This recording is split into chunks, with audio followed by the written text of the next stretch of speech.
Hey guys, what's up? Okay, let's try to get this lighting in. Hi y'all, how you doing? Happy Wednesday. Sorry I'm a few minutes late, you can tell. I just got out of the bath, a salt bath. Oh gosh, who is feeling these energies, right y'all? Oh my goodness. Okay, let's get this on just right. It's like I'm in the spotlight. All right. If you would love to let me know that you're here, let me know you're here. I'd love to know if you're here. Give me a hey, hey, give me a what's up. It's Michelle from Angel Insight. Welcome to Angel Insight. First timers, please give me a like on your way in. Make sure you subscribe. If you press notify me, it'll let you know when I go live. But I do go live pretty much, I go live every Wednesday unless something comes up, 7 o'clock Central Standard Time, and I pretty much do all my Oracle live, just because I do. So that's what's up. So if you're here and you need to come back, I will timestamp it after we go live. Today, or I should say this week, wow, is all I gotta say. So much interesting energy, right, you guys? Hey, Diane, she's here. High five. She made it. Welcome. Welcome to the container. This is such a beautiful container. I want to thank everyone who comes here. These messages are so divine as they are inspired by you. So the angels did assist me to create a sacred space today. Okay, so we created a sacred space. There are some energies at play. Once again, it appears that there is a collective portal that's being closed. So are you feeling it? Hey, Tanya. Literally just talked to her. I'm so excited you're joining the Rainbow Bridge class. So yeah, there's just been a lot of energies. I'm feeling it too, right? We're all feeling it no matter what. So being somebody who has some beautiful crystal attunements and plant attunements in my chakra system, I was led to activate a couple of my chakras today just to keep myself in balance. And so that is really a huge message. As I saw 225. So it's like I'm feeling that collaboration with the magic, right? And so one thing that's really coming in, and I'm hearing it from a lot of people, maybe you're feeling it too, are some salt baths, gritting some crystals if you can't do that, some rooting practices, right? Grounding practices. Okay, so it has just been such a strange week. So I can tell that this is a really another the new moons, the full moon to the new moon have just been wow all year, and it's going to continue. Okay, I really feel it. Big things are happening. Big things are happening. And today we're going to talk a little bit about some trickster energy, okay? And we're all dealing with it. It's coming in different ways for some of us in multiple ways.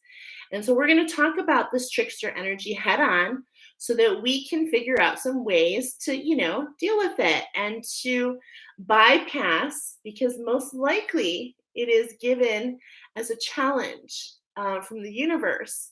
And one of the biggest things I want to start with is this morning, I felt guided to wear this shirt.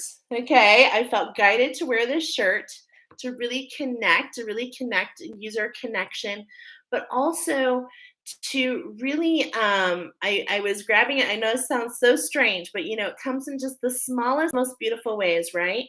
I went to go get a pair of socks. I was in a hurry. I was heading to Chicago to go pick up my daughter who had a sleepover, and with my other daughter. And I grabbed a pair of socks without even looking, and I just got finished getting prepared for today. So I do Oracle a little bit different than some other people. It involves a little bit of learning and a little bit of research. And so that kind of goes into it. So this is a labor of love that I do every week for us all. And it's a way I step into service and I learn just as much as you do. So isn't that amazing? And I have to tell you, the message came in a few days ago, and I was truly thrown for a loop. So let's start today with our channeled message. Ready? Oh, but I see, look, I'm jumping around. But I wanted to tell you, I grabbed a pair of socks and I unfolded them and I smiled because I had just done and sat down and done all this oracle. And the socks said, I am awesome. And so I just want to tell you that you are awesome. You are really amazing at dealing with these energy swirls and twirls because they really are truly there. Hey, Whitney. I'm super excited. Whitney, look at Tanya above you. She is joining the Rainbow Bridge class. So before I forget, we want to see if we can switch the time. I'll put it in a message, just a few hours because she's on the California coast. So anyway, isn't that exciting? Okay, so with that being said, you are awesome. Way to trust your instincts, way to kind of find your flow. And it's like that water is really coming in, right? It's really coming in as we head into this new moon with Gemini. And it's like, we're seeing the picture, we're seeing the duality. And what's really interesting is to find the balance in the middle, right? She's like, yes. And so that's what we're going to do here. We're going to, learn how to surf, put ourselves in a boat, use our imagination so that we can ride above the emotions and we can find our way into balance, okay? And this is what the universe is doing is kind of like sending us messages to see, have you learned? What have you learned and how can you apply it? And no better way than to throw some trickster energy around us to really see if we see through. Okay, so here we go. I got this message 2 days ago, and 3 days ago. Even though the animal wisdom comes in with the moon, but I've been working on some sacred work with a new structure for the divine masculine. It won't be ready till next year. And I was really tapped into some really heavy energies. And so I was unable to tap in to animal wisdom until Monday, which I didn't think it was a big deal.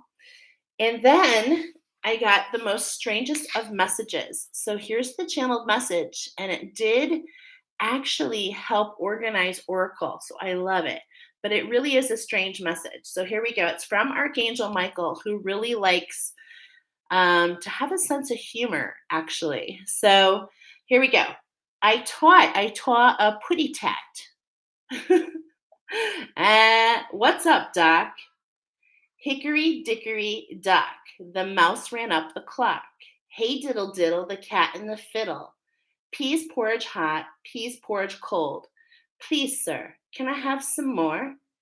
It's the Great Space Coaster. Get on board. It's a beautiful day in the neighborhood. I have the power. That is literally how the oracle came in these phrases, these phrases that we recognize from our youth, right? From our children. And I was so thrown for a loop. And I really didn't know where to go. And because of some of the trickster energies myself, it was really, truly beautiful. Yesterday, I found a moment where I just let go. I just let go. And I just knew and trusted that I was okay. And that the energies that I was feeling around me, that they were for me. It was really a beautiful moment. And in that moment, I heard the hare. Okay, so let's talk about the hare. The hare is not a bunny. Okay, they are different. And how do they differ? Is a bunny is smaller and more hunted and burrows. It burrows in the ground. And it's really motivated by, it pays a lot of attention to its environment. Okay, not that a hare doesn't do that, but the hare is a little bit different. He's bigger, he's got bigger ears, he can listen better, and he's learned something. So it's like an evolution of the bunny, if you will. And why is this? Because he can better ears, I'm hearing bigger ears to hear you with. Okay, So there's just this bigger ears, quicker, faster, and they don't burrow in the ground. They don't hide. And this means collectively, we're stepping into our confidence. We're stepping into the unknown. We're feeling the fear and we're doing it anyway. And I just got to say, bada boom, bada bing, high five. High five, y'all, because that is where the answers lie outside our comfort zone. Okay. So let's go ahead and get into this. It's going to be amazing. I really feel it. We've got 4 different hairs. Now, there are 40 variety of hairs. So this is really a number. You know, the numbers speak to me. And right away, when I saw that, it's like Spirit is bringing in this structure for us. This is a structure. We're to grow, we're being planted, right? We're to grow where we're being planted. And so if you're still bucking against where you're being planted, this is going to allow that trickster energy really to take you on a ride. And it may not exactly be that magic carpet ride you would imagine, okay? So it's really about, number 1, taking a deep breath and letting go and really just hunkering down and plant and growing where you're planted and finding the flow of where you are.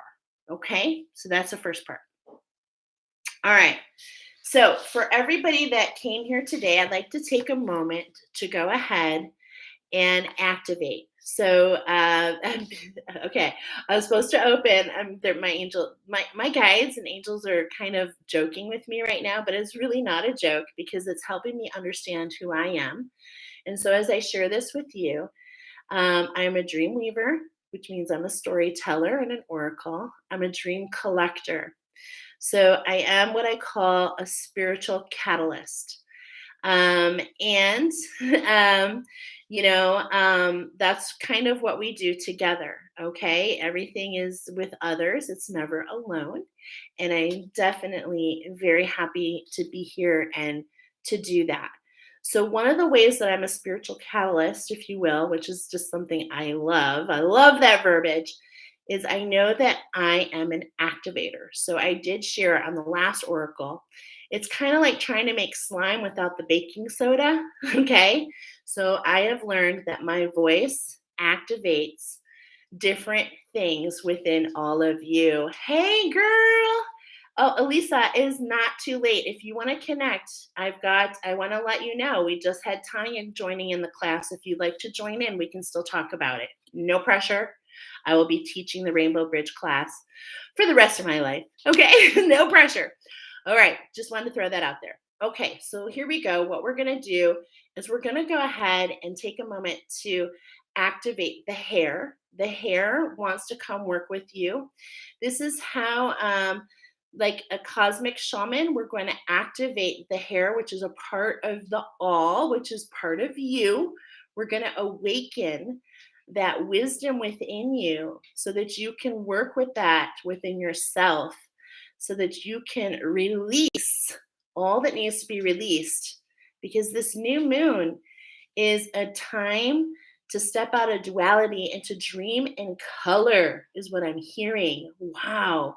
So we want to really dig deep and release. And the further down you go, the further down you go, the more that falls off, the more that can come in. Okay? I have goosebumps. Goosebumps. So if you want to plug in, you can. You don't have to. But I'm going to go ahead and just take a moment. I've got all the angels and all my guides and all on my team here with you.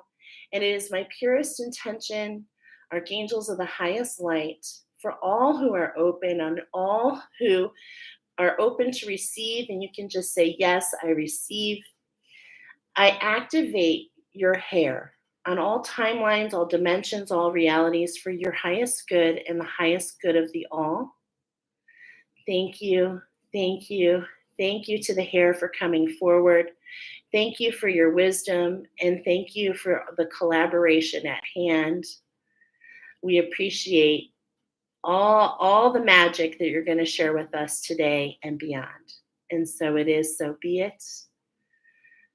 Okay, so let's just, it really, it's that simple, but I'm just going to make sure, is it really that simple, Spirit? Is it that simple?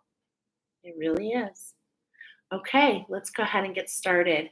We've got 4 different hares coming in.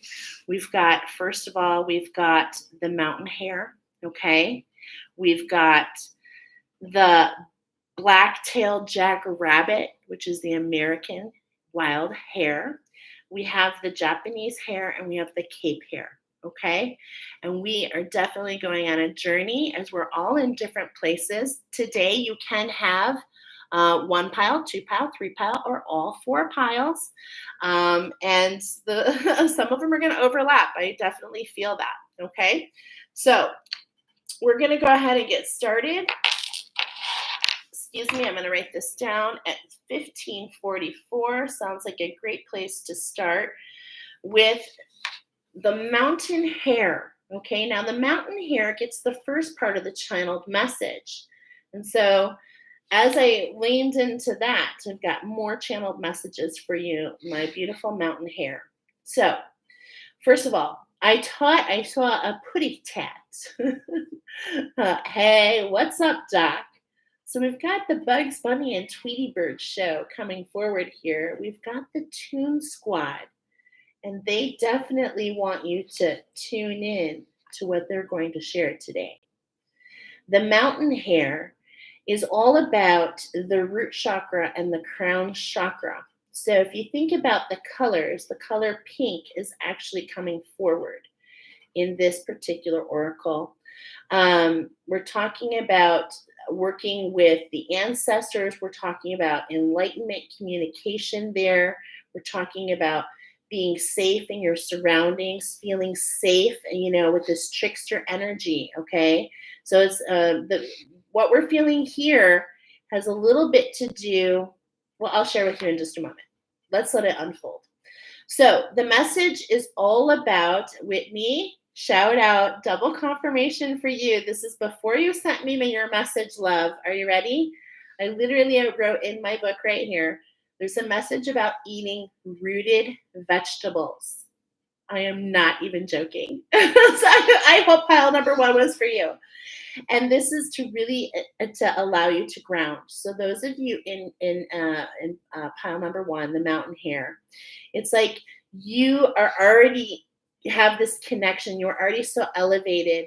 There's a lot that comes in through the mind. Okay, you're like got this genius about you, but we need to ground because it's almost like so much is coming in. It's hard for you to understand what's going on. And a little bit of this is that trickster energy, okay, which we're going to talk about. So how can you do this? Those of you that chose this pile, you're being encouraged to eat carrots, potatoes, turnips, dandelion, sweet potatoes.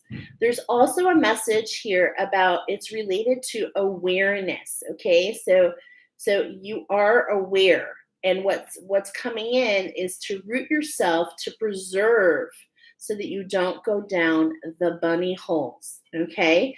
That's the thing. You've got all this stuff coming in, and sometimes when we're not rooted, we can kind of go tangent because we forget to listen to our angels and guides, okay? So that's Tweety Bird. If you think about him, he's been sharing this phrase, I thought I saw a putty tat. I did for 50 years. And the first time that he shared this message, he's in his bird cage and there's 2 cats trying to get to him. And so the whole message here about this is even though there's these energies around you, you're so protected, okay? You're so protected. So that's number 1. And preserved, okay? So Toon Squad, I heard Earth Guardians. I heard mountain hare. Okay, the mountain hare is also known by many names. The blue hare, the white hare, the Irish hare. We're talking about the Celtics. We're talking about the Nordics. We're talking about the inner earth. We're talking about Venetian energy. We're talking about those of the divine feminine, okay? And specifically, we were led to one specific area. Hi, honey. One specific area, and it's in Russia, believe it or not. And I was led here for reasons. It's called the Raflin Island Hare. And this is what specifically was the one that you chose. And if you saw that this particular hare molts, so it loses its hair and changes color, it's going through a transformation just like you. And this transformation is golden. It's filled with all this beautiful alchemy. Okay. So lots and lots of alchemy. That's what I wrote. The site is particularly, this particular site is associated with some of the most dreadful massacres that have ever happened to man. And so this really tells me a lot about your particular story, that you've been involved in many past lives in very traumatic events. With that Venetian energy and that Tune Squad, is I feel like you are present at these moments, and this is kind of building off something else that Nicoletta said. So this is a little collaboration. Oh my God, look at her. She's right here. She just came in. Girl, I was just saying, little collaboration here on some of what you were saying, but it's like how your past lives, okay, are really kind of letting you know. I know, it's just like I literally just mentioned your name. Look at, boom, she's here. I love it. Talk about Tune Squad. She's in tune. Okay. And but these particular hares in this area where like tons of different massacres happened over all these years. It really has the most beautiful wildlife here. And even though there were so many sacrifices happened, it's like the memory may, with you, pile number one, still kind of linger throughout your soul, right? Your soul in your cells in your body. And so this really has a lot to do with knowing that you are protected and preserved, understanding that there are these kind of memories, these subconscious scripts, these past life rememberings, and they elicit fear. Okay, they elicit some fear, and they elicit the defense. Okay, and so this is the trickster energy. This is all coming in to help you really receive these memories so that you can learn more of who you are. Okay, so I love that all that's happening, but these particular hairs are 10% bigger than all the other hairs. And so we're talking about big energies here. We're talking about the reason that you are being focused in this point in time. What I'm talking about in these traumatic spaces is because you're big energies, you're transmuters by nature. Many of you take on the energies without even understanding what you're doing. Okay, so so this really is really kind of giving you a lot to know. Now, yeah, I wrote memories. The memories might keep you caged, is what I have here, because Tweety's number in Toon Squad is actually 1/2. Okay, and it's like you're only seeing half of the picture. And if you can see things, if you can take it from that small focus, and if you can widen the focus, so if you can take the canary view and enlarge it to more of an eagle view, it's going to give you a little bit more information, okay, and a little bit more freeing. And it's also going to keep that trickster energy from eliciting this fear response within you, okay? Because these are actually coming up to be released so that you can make room for what's meant for you. And that's that alchemy, that beautiful golden, I'm getting your beautiful golden hair. Oh my gosh, I'm getting Rumpelstiltskin, like weaving into the gold. And it's like, it's like, don't allow something that might kind of freak you out a little bit. Don't allow that experience to, like, it's coming in for you. Okay. Is the biggest way. So I hope this resonates. Okay. I hope this resonates with you. All right. Now, we're going to be probably spending a little bit more time here. So many of you might see this. Many of you might have picked this number one. The biggest thing we're talking about here, okay, when I was doing Tweety and I wrote down half, that his number was half, because I remember that from the Toon Squad Oracle I did with Michael Jordan. This is kind of all fitting into what we've been talking about with all of that number 23 and all of this energies, okay? Something we've been talking about for a long time. But as I was writing that, what I was seeing is the number 2. And so the half wants to be flipped. We want to flip the script, y'all. And that's the challenge at hand. So the universe has gone back around and is probably eliciting some experiences that are not really that do not feel of your highest good. However, there is, instead of looking at things that's small, instead of only seeing half the picture, we're being urged to invert and look with the number 2, to look with eyes of feeling safe and preserved and protected and secure, and knowing that the universe has our back. So if you need to say, I am awesome, if you need to say, I am totally supported by the universe, then whatever you need to say so that you can understand that you are. Okay, this is what's at hand for you, pile number 1. And as I'm feeling a little bit of heat right now, there are energies literally right now that are like mad as hell that I am telling you this. So double confirmation for you to step into your confidence, to step into your knowings, to step into your instincts, okay? But just know you need to root yourself, okay? And listen to your body, okay?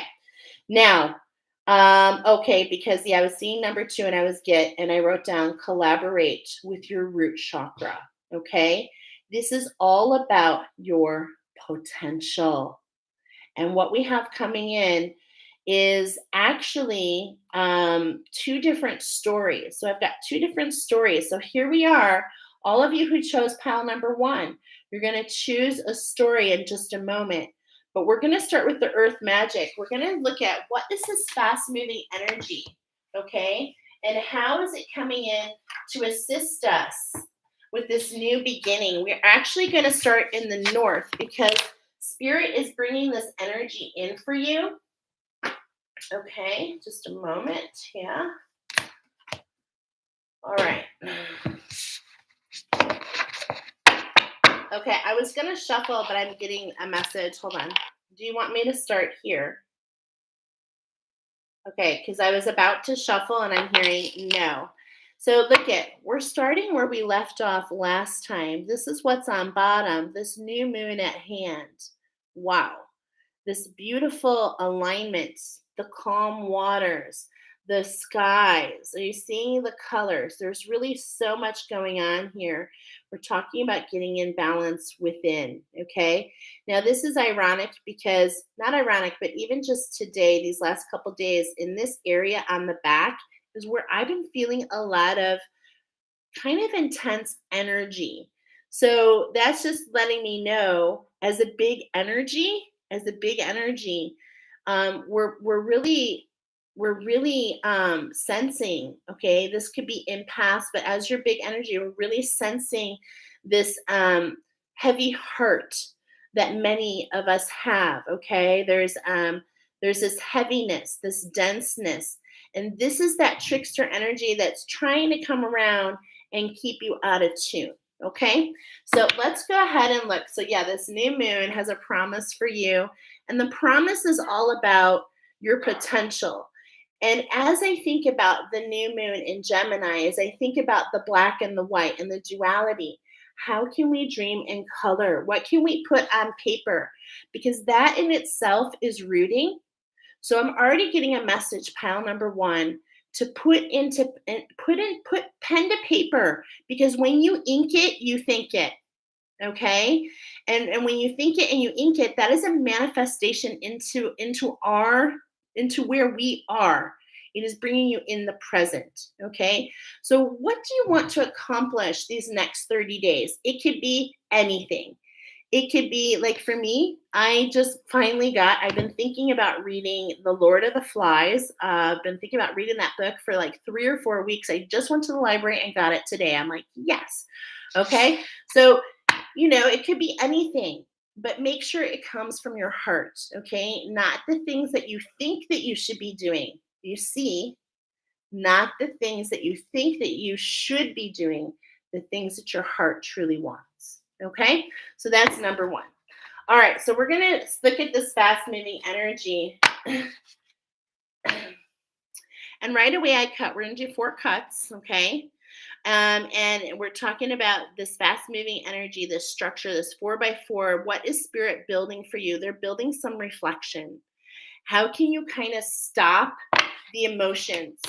And I just came out, as I told you, those of you coming in, my hair is a little wet because I took a salt bath. I was feeling it. I was feeling all these energies, and I'm like, yeah. Know that this structure is coming in not just on your behalf, but on the behalf of your ancestors. And in fact, in the message as we go today, there is an image that I'm going to share with you of this structure. And the image that I was seeing is it's a collaboration between spirit, your ancestors, and your new beginning. Okay. I'm feeling Dharma. I'm feeling lots of you have done a lot of work, and this is an unfolding. Okay. And this is why it's a little bit of a surprise. For some of you, it's a wake up call. Okay. Now, I do find it interesting and not interesting, but we did an oracle with the water, and there might be some messages there, as 2 of the 3 cuts are the cards that we chose for that. So, but I turned that upside down. So, was there a wake up call for some of you since that oracle? Look at another. And I also inverted. We're not doing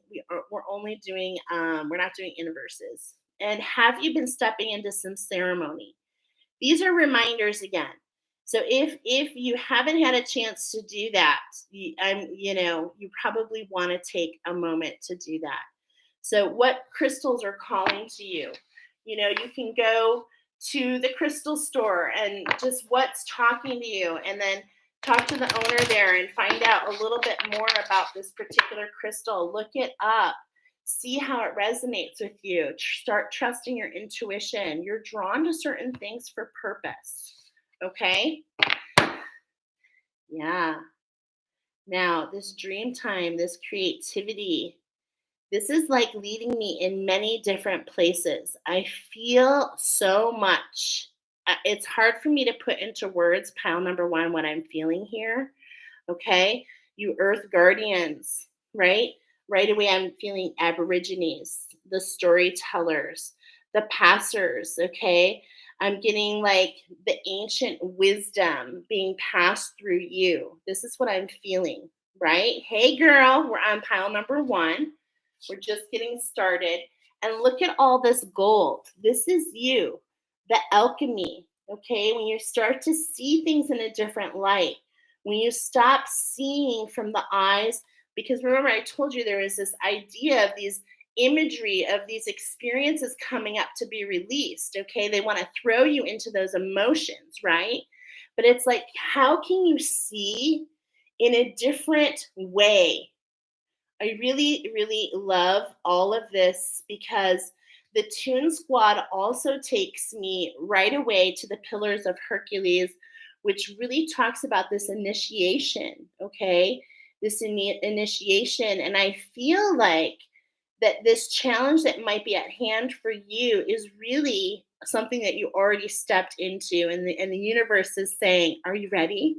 Are you ready for the next step, my beautiful traveler? Traveler, where are you going? Mm, the sights that you will see. Hey guys, so happy you're all here. We're on pile number 1. Okay, so this is really the basis of the energy that we're going to talk about at first. We're talking about the earth magic. We're talking about pile number 1. We got the red, okay, the red number 1. We've got the golden color. So that we've got this, okay, right away I'm getting Harry Potter energy, my mystics, my magicians. I'm getting Um, all of that Gryffindor. I'm getting mythical. And it's like, not, this is all coming in because these different things resonate. You have wisdom. And this is why you're being called to ground in. Okay. Now look at this, is upside down, or is it? Okay. Yeah. To ground in, to root in. What we had is the root chakra and the crown chakra. So it's like, look at those, you put those roots in. As you dig in, it helps those fruit to grow. Okay. Wow. So beautiful. Hi, Susan. Yeah. Who picked number one? That's what we want to know. Where are you, number one? We have a lot going on here. Okay. So we're going to do 4x4. We're going to start in the north because Spirit wants to tell you. Ooh. Wow. Okay. Very strong message. Wow. Submerged iceberg. Now, I'm right away getting a message about like this is just the beginning. Remember, I told you, watch out for the bunny holes. What's up, Doc? How can we stay rooted so we don't get lost in those bunny holes? Okay.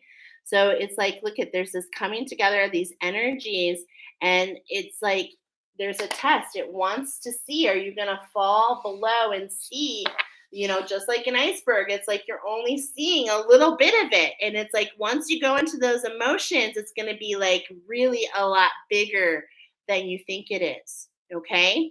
Now, for some of you that didn't choose this might be like be like, wow, it feels like something I've been through. And I'm not surprised because we do see the evolution in some of these piles. So keep that in mind. So, yeah, so we've got an iceberg here. And it's like you can make a choice. You can make a choice. And I've actually never really looked at this card, but it feels so powerful. And I was literally talking about the blue hair, the white hair. And it's like, be authentic. It's like, and here we have the mountain hair. You're able to go to the heights. So why fall below into the emotions, into more than you think, when you could just climb over? Ooh. I'm feeling that big time. Yeah, because this is really what's about your new beginning. The lake house, like literally a lake house, a new beginning. Are you going? I said traveling. Are you going for some time for yourself or with your family? Are you running away to the lake house? Do you have a lake house? Do you have a goal for a lake house? The feeling of the lake house. How different is that from the iceberg? You see? A lot different. A lot different than the tsunami that we saw. A lot different than the reflection. So, how can we be like the lake and feel still? This is the new beginning. How can we reach out to others? Reach out to those who touch our heart for those insights and those inspirations. And how can we collaborate with others? Because this is what's truly coming in, right? How can we collaborate with others? Remember, I was talking about the pink. How can we allow the activation of this dark night of the soul that some of you are doing? How can we allow it to? How can we let go and stay in touch with another? How can we see with our compassion, which is literally what the higher heart is all about, is about increased compassion, right? And unconditional love. So how can we how can we see that rather than this, a confrontation? Okay. Do you see these two cards? This is coming from the north. This is what Spirit wants you to see. This is a confrontation. And it's like, let's go under it. Let's go through it. Let's go over it. How can we reach and root into our emotions, and how can we have compassion for ourselves? For ourselves. How can we have compassion for those around us? Now, as I'm looking at this, how can we have compassion for ourselves? How can we hold our heart in our own hands and nourish and have so much compassion for ourselves? How can we say, I am awesome? I believe the universe has my back. I know that crappy things have happened before, but I believe in it now. And how can we use our imagination, right? Because the next card brings a warning. Oh, is it a warning? Maybe not. Mm. For those of you, this is going to relate to the story I'm going to talk about in a minute. I'm not going to talk about the bottom yet. I'm getting messages about what's on bottom, and that's because I know it's coming. Um, Look at this. So here we got a little clue about the crystals. So amazing that I was thinking amethyst when that happened. Look at all this amethyst. Oh my gosh. Look at your beautiful sacred mountain, my beautiful mountain hares. How can you get out of the emotions, go through the cave, and go to the mountains and go over? And look at it's like you're so close to source. I just feel you're so close to spirit when you have the focus. And this is why we're being urged to ground. Okay? So gorgeous. Okay. And that's in the west. So what are we letting? So the 4x4. It's like look at we're coming to a confrontation. It's like this is so interesting because we've got a new beginning, which is all about being still and really kind of tapping into our dreams, into our abundance, right? And it's like, but oh, what if I sink into those emotions? Give yourself compassion, and then the crystals are coming forward to help give you focus. Okay, I'm going to do a shout out to the attunements. Okay, and I am getting the tiger eye. Okay, thank you, Tanya. She kind of brought that to my attention. But I just did the last one we did, tiger eye. It's in my attunement folder. So on my playlist, there is a tiger eye and jasmine. Okay, you'll see Jasmine and tiger and her tiger, and it's like I thought I saw a putty tat. I did, right? And it's like what I'm feeling here with these cards and with this movement is it's so interesting because it's coming in quickly, but it doesn't mean you have to be quick. I'm getting relaxed, release, okay? I'm getting, just kind of meander. And it's like don't allow your tiger stripes, the stripes that you've earned, my warriors, this is coming in for you.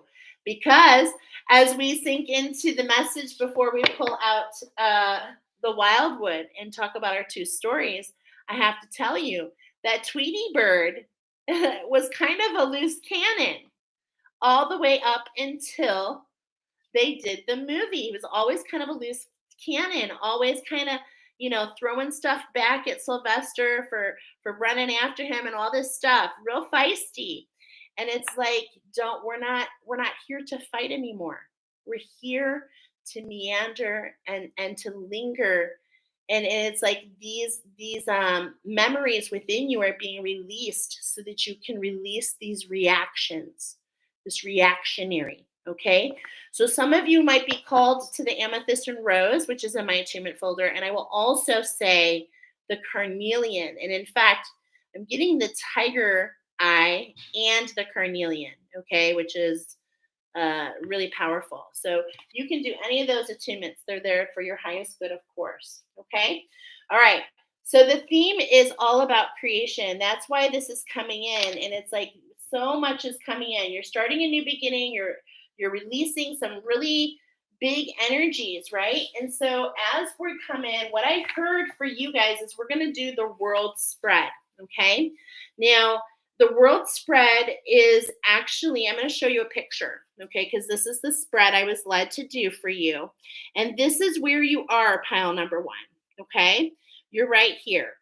And we've already done like the 4 directions, but this is the thing. I have 2 stories that are happening right now, and you can choose which one is for you. Okay. So the first story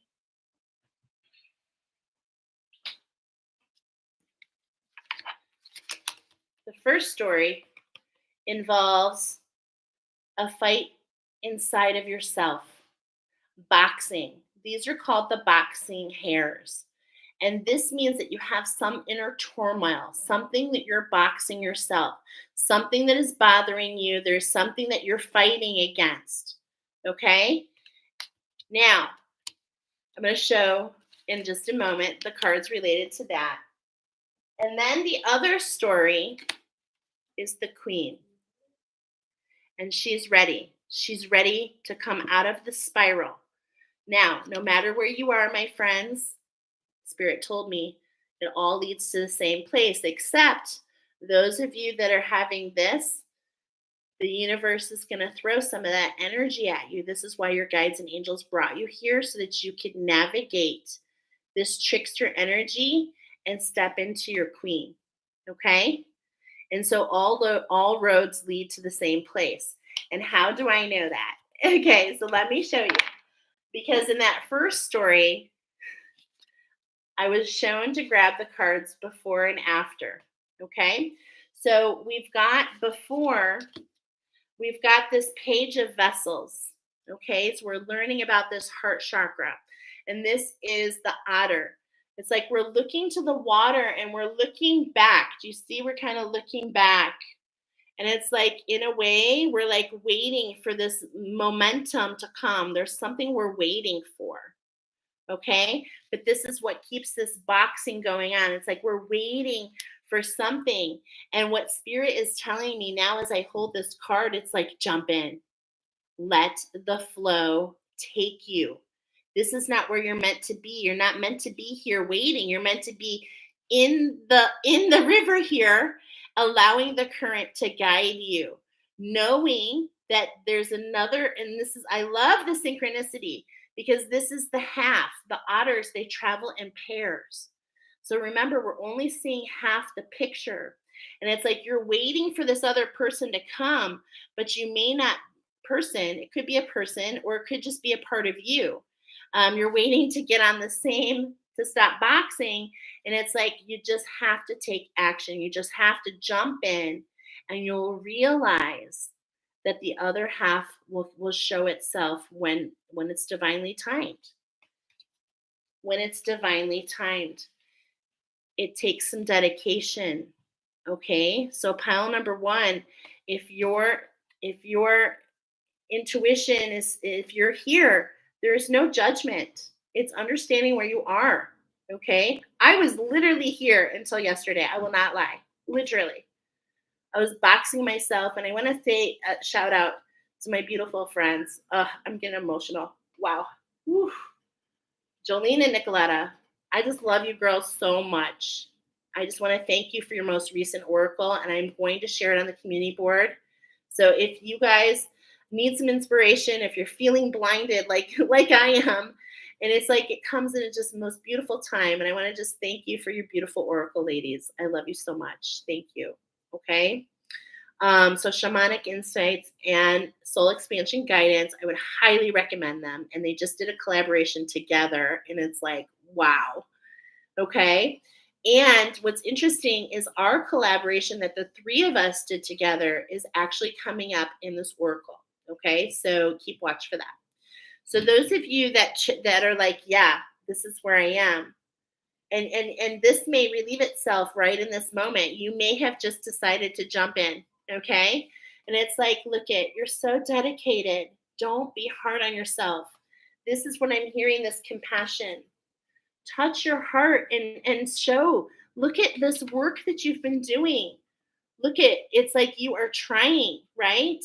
It's like you are trying. You feel like this energy is against you, and at the same point in time, maybe you're feeling you're taking the wrong actions, and but you're blinded, and you are following the steps. You are following the steps.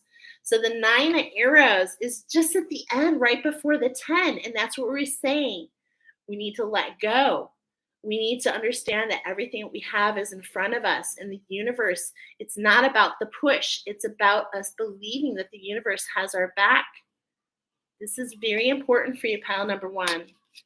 Okay? So that's the first story, which is ultimately going to take you where? To the second story. So that's really where, so even though I said there's two stories, it's really only one.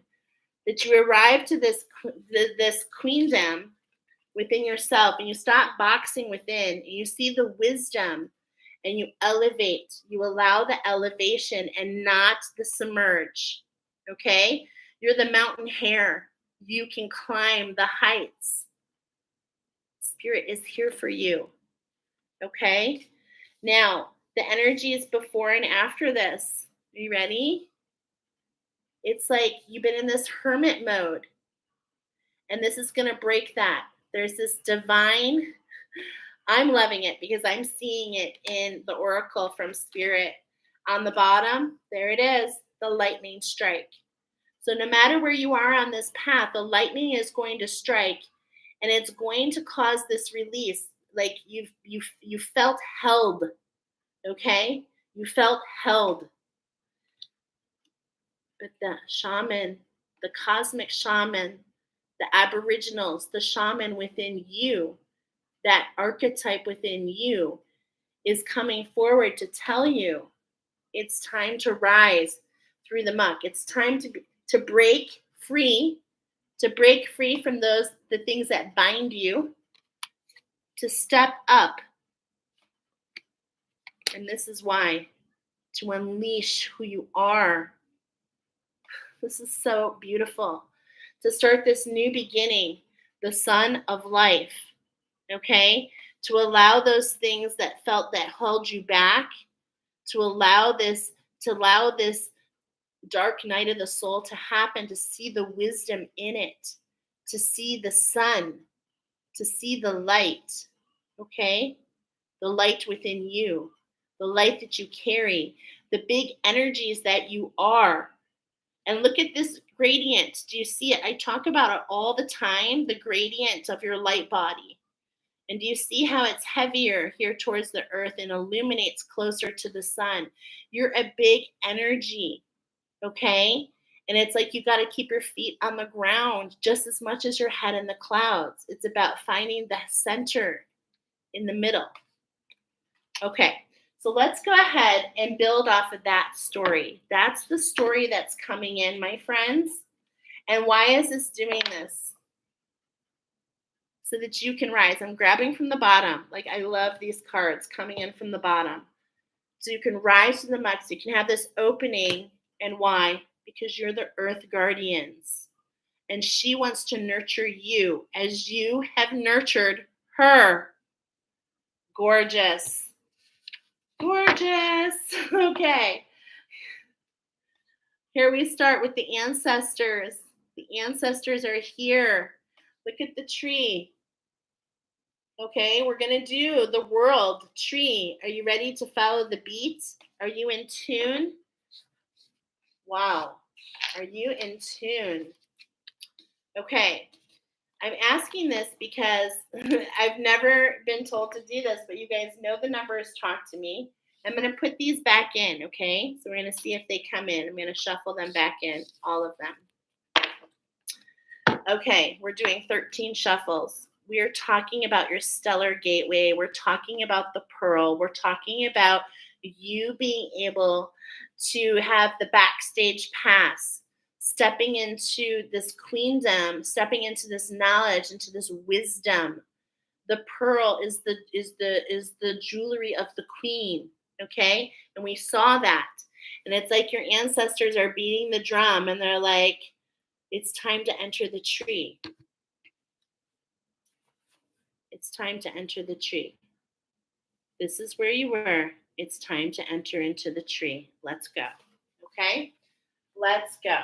So we're going to look at the Ace of Bows, the spark of life. Oh my gosh. From one spark to the next spark, something new coming in. Something new coming in. And this is all about your highest potential. So not only did we get that divine spark and the ancestors, they're on bottom. This is this Artemis energy, the hunter, okay? This is really all about keeping yourself centered on the things that you love and knowing that your arrow will go exactly where it's meant to go because of your skill set. This is the magic. You have everything within you. Number 3, the page of the wren. Okay, this is interesting because I'm hearing in tune, I'm hearing sound, the sound of your own energy. Oh, wow. Okay. So, how can we take a moment to observe our own energy? The page of the arrows. That's beautiful. Number 4. Ah, okay. I'm getting chakras now. Okay, number 4. The ace of stones. Oh my gosh, 2 aces already. So look at this stone. I can't really show it very good here. Hold on. Let's see.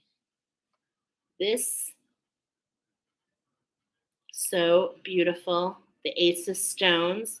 And it's like, as we were talking about this island and the specific, this very first this golden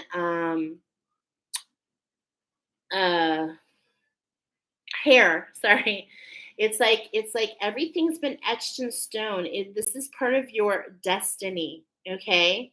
And I'm actually getting a little bit about, yeah, the foundation of life.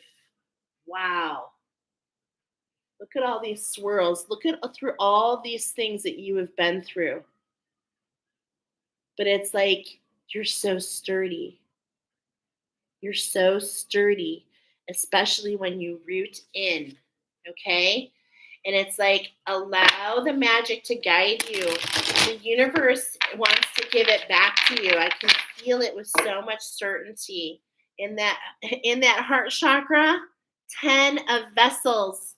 Wow. Do you feel the love coming in? Do you feel the grail? The water is nourishing you. And it's like you have so much abundance coming in this beautiful waterfall, this flow, happiness, 10 of vessels. Wow, 2 aces and a 10. Are you seeing this? Oh my gosh, the cards almost fell apart. Number 6. Number 6, we're talking about that pineal gland, the 7 of stones. How have you been working on yourself? What have you been healing? How have you rooted into yourself?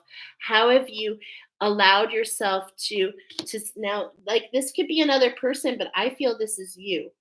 I feel this is you. How have you created a sacred space around yourself? Put down your weapon and allowed yourself to pull back and to plug in. Pull back and plug in to who you truly are, and allowing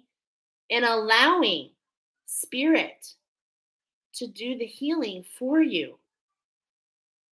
It is a surrender.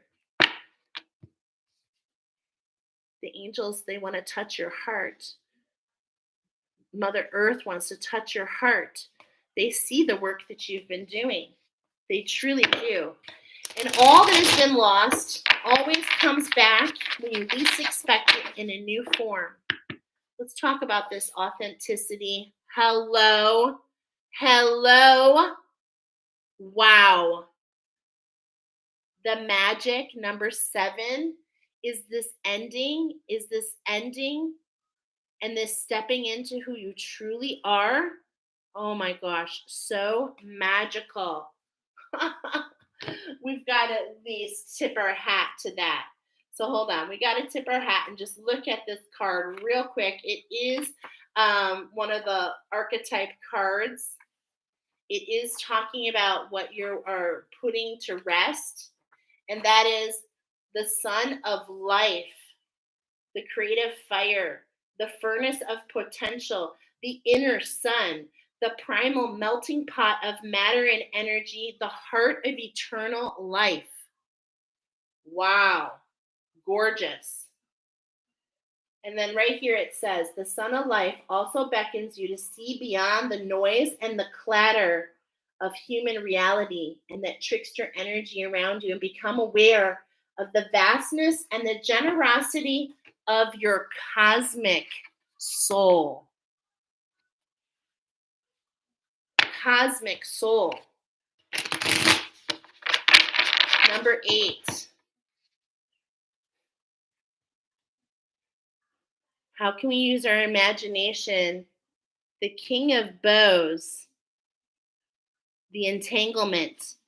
How can we be the mountain hare and climb our sacred rock and go over and get away from the mess, the hustle and the bustle of all this mess going on over here?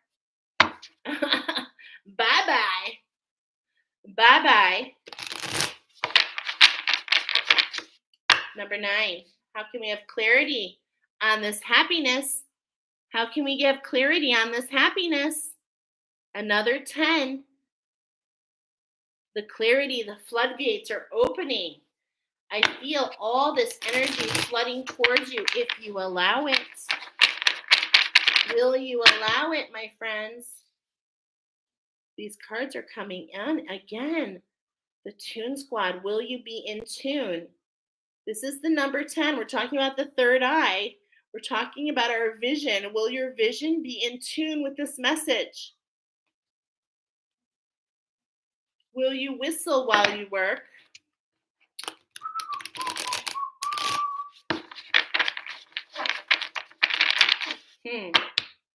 And that's so funny because when I was writing this, it's not in here, but when I first got this message, I wrote down, "What's up, Doc?" And here I just said, "Whistle while you work."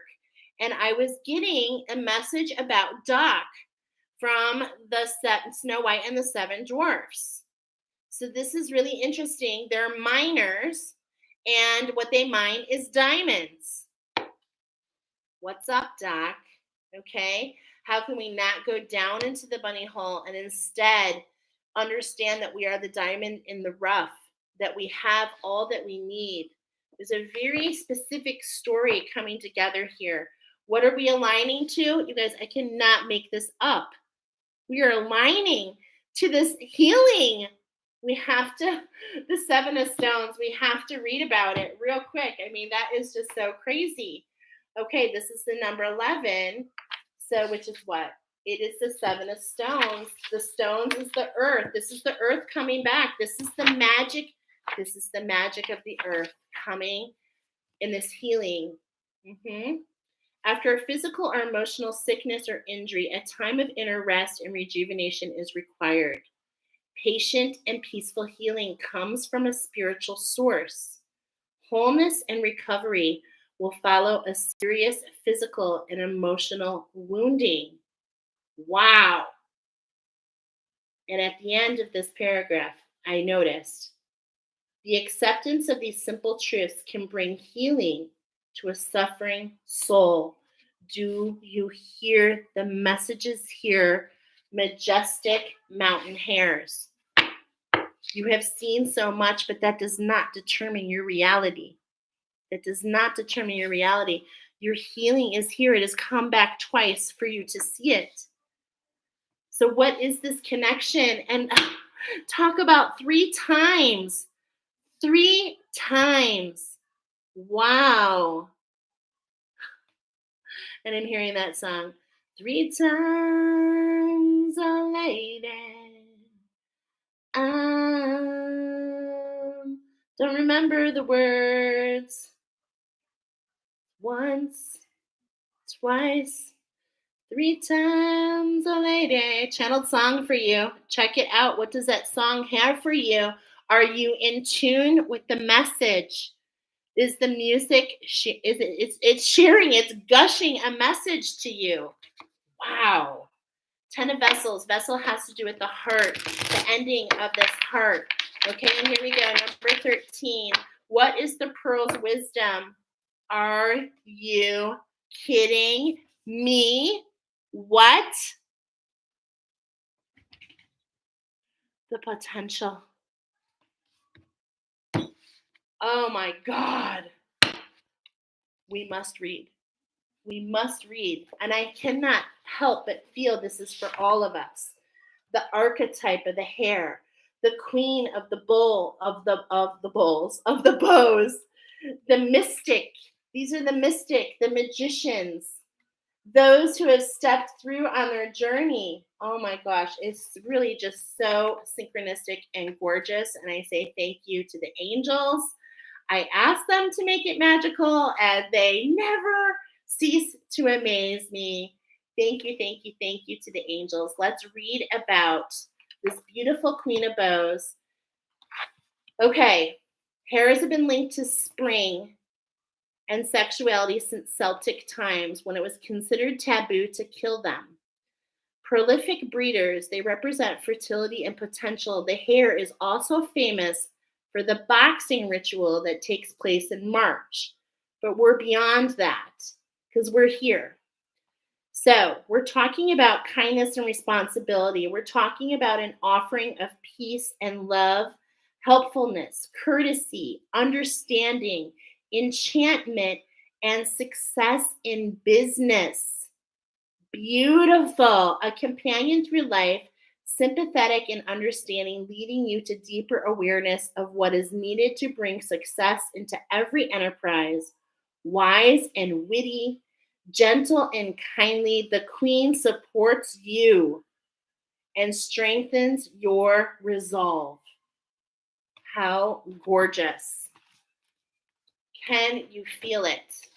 Okay, so we've got some questions to answer here. This is going to be the longest of all of them, and it is what it is. So, what is the root of the issue, my queen? What is the root of the issue? Another 10. Another 10. The root of the issue is you're ready to build your house. You're ready to manifest. You're ready to get through the cavern, go through the dark, come into the light, and you're ready to end and and build a home. Build a home. And I'm hearing your home is within you.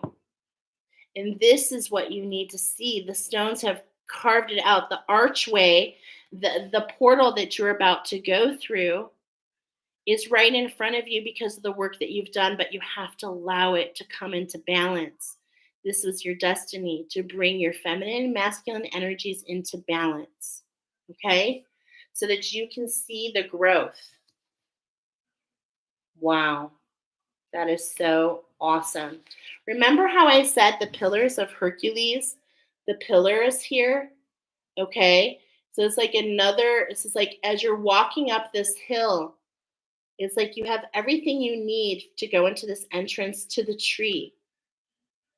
Beautiful. I mean, I cannot ask for a better card to start with. So, how can we plug into our home? How can we nurture our home? And our home is where our heart is, right? So, how can we nurture our heart, our home of who we are? How can we settle any and all boxing within? And how can we, just like a mom, like kids, keep it down. Let's have some peace here. How can you allow yourself to have some peace? How can you allow yourself to have some peace? Okay. What are the possibilities of your issues? Okay, so we're going from bottom. This 10 of stones is what's rooting in for you. To the top, tippy top, the knight of bows, the fox. Now look at he's not looking. That's what's really interesting. And so this is what you're not seeing. Is, this is the crown, if you will, the branches at the top of the tree. Okay. So at the bottom, we have what's your destiny, what's for you. And at the top, we have this fox, or sometimes this trickster energy as the fox runs to burrow. But what is the message that we learned from our beautiful queen? We're not hiding anymore. We're not submerging. We're not going underneath anymore. We are climbing up. We are leveling up. So, how can we look? The fox is also known for kind of creating some of his own folly, right? And being in his mind. So, how can we close the mind and trust our heart? How can we close the mind and trust our heart? How can we put what I'm seeing here on this card with this hare, do you see those clouds? And it's like, how can we come out of the mind and how can we like just let those clouds shift? We don't have to know what they mean. We don't have to understand what they are. How can we just allow them to shift? And how can we just take the pathway up? So this is what I'm hearing here is all about closing. How can we close our mind to this fox energy? And isn't that interesting? Because earlier I said, what great big ears you have. The more I can hear you with. And wasn't I talking about Little Red Riding Hood? Wow. Little Red Riding Hood and this trickster energy. And it's like, you already know. Wow. I love that. Speaking of hooded, make sure you ask your angels to cloak your energy. Okay? Knowing that you're preserved and knowing that you are protected doesn't mean that we get all crazy and throw out everything we learned. Okay? We center ourselves. Okay? We cleanse our energy when we feel the need to. We trust our instincts. Okay? As we just went into 111 on the clock. Wow. Okay, number 3. Let's build on this on the west. Okay, so here we had on the west, you want to focus. There was a talk of bringing in crystals. How can you focus with the crystals? And this is actually coming on top with the Knight of Arrows, the hawk. So when you allow yourself to focus, and I am getting amethyst, which is notorious for co-creating with your higher self. The hawk says to you, there's messages to be heard. There's messages to be heard. So how can we grid? How can we grid so that we can receive these messages? This is what's coming in. This is what I'm hearing. Okay. Messages that want to come in. And as the Knight of Arrow, this message is doing what? It's actually this energy which has a message about your skill set, okay? About your potential.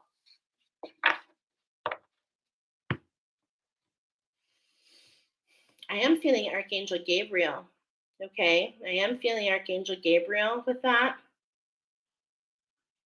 But the hawk is coming in. Message, and you know what? Actually, I hear Archangel Gabriel might be a new guide for you, but also with this hawk kind of turned around. I'm getting that what crystals can you grid? What crystals can you use around you? Gosh, this light is almost too bright. So that you can focus on the messages, okay, is what I'm hearing. And do you notice how the hawk is like turning around? So it's like you're meant to go back to something. There's something that wants to go back. There's a T to cross or an I to dot. The Knight of Arrows. Look at this. Okay, coming up again okay. I'm sorry, I said in the east. Can you please forgive me? I'm reversing it. So here in the stillness, this makes more sense because I was like, same message makes more sense with the stillness of the lake. How can we get still so we can look at these messages? Something it wants, to catch our attention there. All right. Now with the west, with the crystals is the Ace of Stones, the foundation of life. Wow. How is this connected? This is the sunset. This is anchored in for you. This, I believe, is very important. So the Ace of Stones is right here. Let's talk about what this talks about. Stones are all about the element of the earth. And I told you the earth has your back. It's bringing in this energy for you. This Ace of Stones, okay, the most potent act of the mind is to conceive an idea and manifest it into practical material reality. This means being able to formulate and marshal your thoughts to bring a real transformation of a wish, a dream, or a desire and making it physically happen. I told you, this is your birthright. This has been written in the stones for many, many, many moons. And it's up to you to claim it. You have to believe, my friends. You have to believe. So allow those crystals to show you. And I am getting that amethyst and that rose quartz, okay, to really co-create with your higher self, to see beyond these energies in front of you. You're a big energy, so there's lots of energies to explore. You need to see beyond, okay? You need to see beyond what? The lady in the mirror, the trickster energy, the triggers, all right? This is what's in the self, in the emotions. And it's like, okay, there's a lot of energies on here. Are you seeing there's so many energies on this card? Oh, that's what I'm feeling. I was feeling it without even looking at it. For those of you that chose this pile, there is this like feeling of time, like this feeling of urgency. But I'm here to tell you it's okay. Go with the flow of the energy. If the energy is quick, then quickly shall it bring it. If the energy slows down, then that is what's meant. This is you and your masculine energy. This is King Arthur. This is the masculine energy floating above the energy, floating above to its destination. Look at how the mirror is brought down and how we grab the pearl, the 13, the wisdom. Look at how we're grabbing that full moon. Do you see this full moon of the Hare? How can we grab this wisdom of the full moon that just passed? Or maybe we're getting another lesson, and that's why the energy is coming around to enter into that. And how can we grab onto that wisdom? Because the mirror is being put down. You're meant to see beyond. You're meant to see the renewal. You're meant to see beyond these energies, okay? And I will tell you, I am feeling this octopus energy, this serpent energy, okay? And it's like it's out of the water. It's just time for you to go, to move on. It's time to move beyond. Okay, number 6. So number 5, what do you hope for? That renewal. Okay, that renewal. Number 6, what do you fear? What do you fear? The 5 of bows. You fear that it's going you fear what happened before is going to happen again. That you're going to have to fight for yourself. That you're going to, have to use all your might, okay? That you're not going to be able to climb this mountain. You're going to get stuck in this obstacle. This is your fear. But the shift at hand shows you that you're empowered. You're empowered by this change. This change is coming in. So Spirit wants to remind you. They want to remind you of the iceberg, the mountain in front of you. Okay? And they want to tell you that it doesn't mean that what happened last time is going to be what happens again. Don't let the shadows of the past keep you from going up this mountain into the new horizon, to the new sights that you will see, is what I'm hearing. Okay? Because that's what stands between you. That is the entrance in, is to accept this change. Okay? And the change is not in your potential. The change is a change in skill. I believe that those of you that chose this pile, there's something new in front of you, and you don't see what it is, and it's feeling a little scary. Okay? But we've got the way through the woods. What enables you to engage with this issue? The struggle that you endured. The memory is coming up to show you what you've been through. Your ancestors are beating the drum to tell you you have made it through so many other things before. You got this. Look at all those arrows laying on the ground. Not a one of them has hit you. How can you push forward?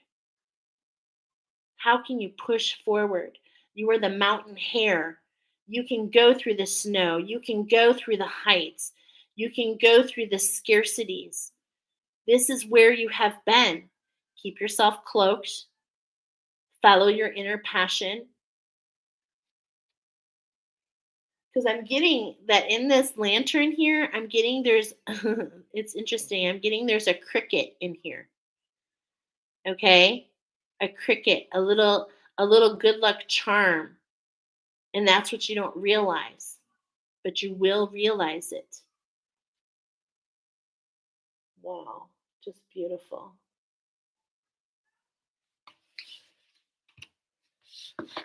Number 8, the wisdom of the world tree, the hidden wisdom of the issue. What is the hidden wisdom of all of this? You guys, I am blown away. The shaman.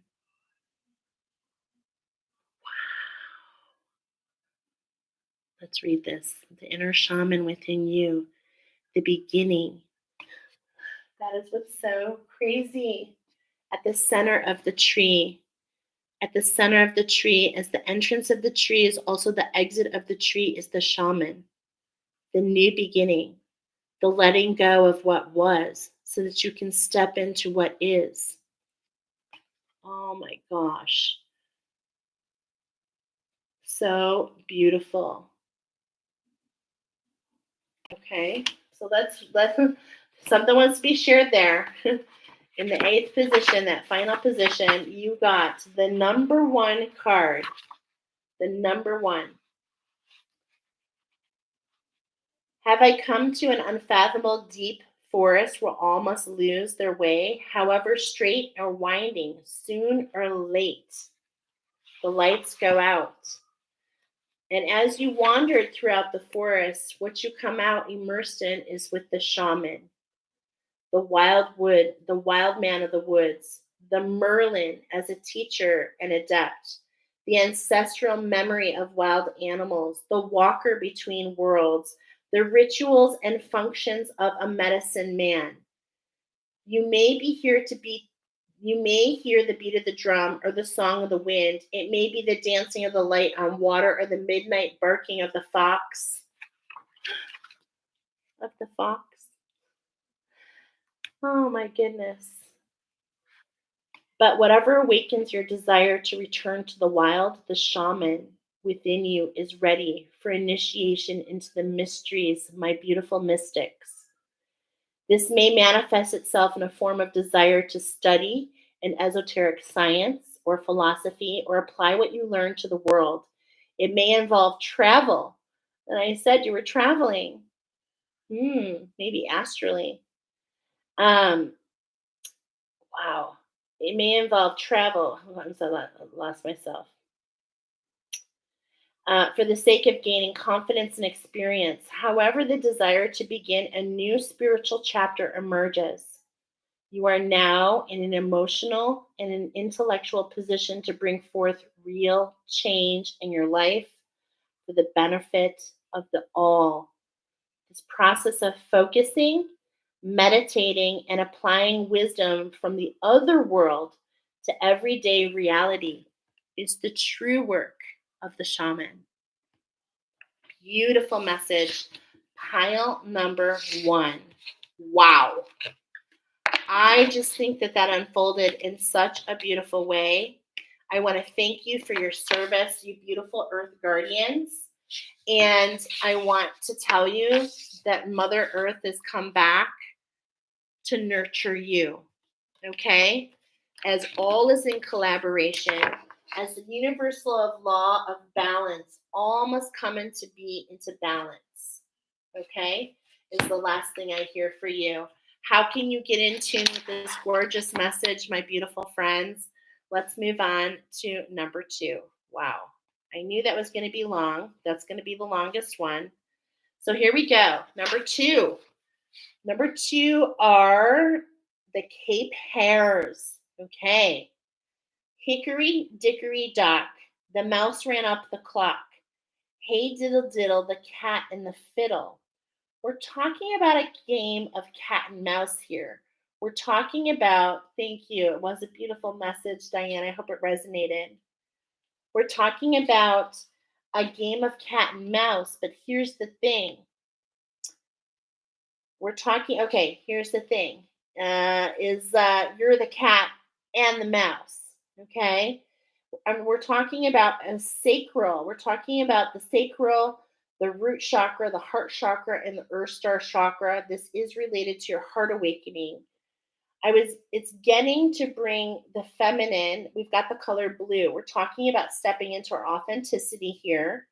Okay. I was getting to bring the feminine masculine into balance. This is an inner boxing within you. But the last one was this boxing of kind of like this twin within. Okay. Here, this is a boxing between you and your masculine energies. And what I'm getting here is the mouse is your masculine energy and it's trying to do this cleansing, but there's a cat that keeps chasing around. That's your feminine energy, and it's trying to, get rid of the vermin. Okay. And so the trickster energy is really something about you in this cat and mouse game. Okay. Yeah, the feminine is the cat, the mouse is the masculine. Both are okay. Another thing about this particular hair is they have a white ring around their eye. So there is this element of sight or deepening of sight as a gift when you overcome this challenge, the challenge to get yourself into balance. Okay. These particular hairs are nocturnal. There's a lot going on at night for you, pile number 2. And only other to outrun. Okay, the only other animals that can outrun this hare, ironically, is the cheetah, the cat. So I'm really kind of looking about this game of cat and mouse. And this really talked to me so strongly on the Egyptian timeline. And I was led to the following information based on when the oracle came out. So as I was tapped into your information, I right away understood that this was an Ascended Master challenge. Okay, and I'm gonna kind of let it unfold as it unfolds, and I'm gonna share what I was led to, which was so gorgeous and beautiful and unbelievable, to be honest. I'm going to share this with you in just a moment, but I'm just going to kind of be organic. I had the number 1111. So it's like this masculine and feminine energy. There's this new alignment in front of you, but it's like we got to get into balance, pile number 2. We got to get that feminine to balance, that masculine to balance. And so we have some magic coming in on both sides. So for the feminine energy, it's really the Ascended Masters want to come in. Okay. So we've got the Ascended Masters, as my Mahabharata. And we're going to do 3 shuffles. We're going to talk about this structure. Okay. Now look at, as she's walking that fine line, right? Look at, here's that alignment. Collaboration with the healing. Okay. Collaboration with the healing. Collaboration with allowing this balance. Look at how she's literally walking this balance. This is the breakdown of that 11. Okay, I love how that just came out. So when I heard here with you, we're gonna do 3 shuffles, 4 cards. The magic is going to be shared throughout, and what I heard was divine feminine, pile number 2. Divine feminine, balance your structure to unleash the magic. Balance your structure to unleash the magic. And remember the final line, I have the power. So we're really talking about, which is He-Man, okay? And I think that this is going to actually show up in the cards today. I feel like I'm going to see that supersize. I feel like I'm going to see the supersize guy. We're talking here about your power, about your magic, okay? And what's really interesting is this is actually a series of initiations, but they're threaded within one another. And so the gifting within the challenge is really threefold, and that's what you do not see. Okay, and we're going to show you a little bit more. There's a gift for your feminine, a gift for your masculine, and there's a gift for your sacrifice. Pile number 2, the cape. Okay, those who walk in the desert. Those who walk in the desert. Here we go. All right. It's all about the desert, okay? That flame, that heat. And it's like we're used to that heat. But how can we share that, okay, with our potential, right?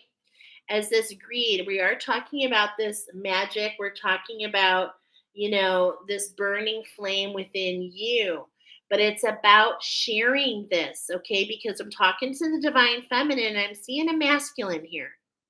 So I'm seeing like allowing balance between the two. Now, the divine feminine is the receiver, and the divine masculine is the one who takes action. Okay, but look at, we're being called to pull back. We're being called to pull back into what? Into this structure. One with the balance. One with the balance is what we're seeing. So we're really just kind of clarifying a little bit more about this trickster energy, okay? This initiation of the 33 with the divine feminine. Oh, this energy that's like, trying to take you for a magic carpet ride. It is not Aladdin, my friends, okay? It is not of your highest good. So how can we pull back? Look at that.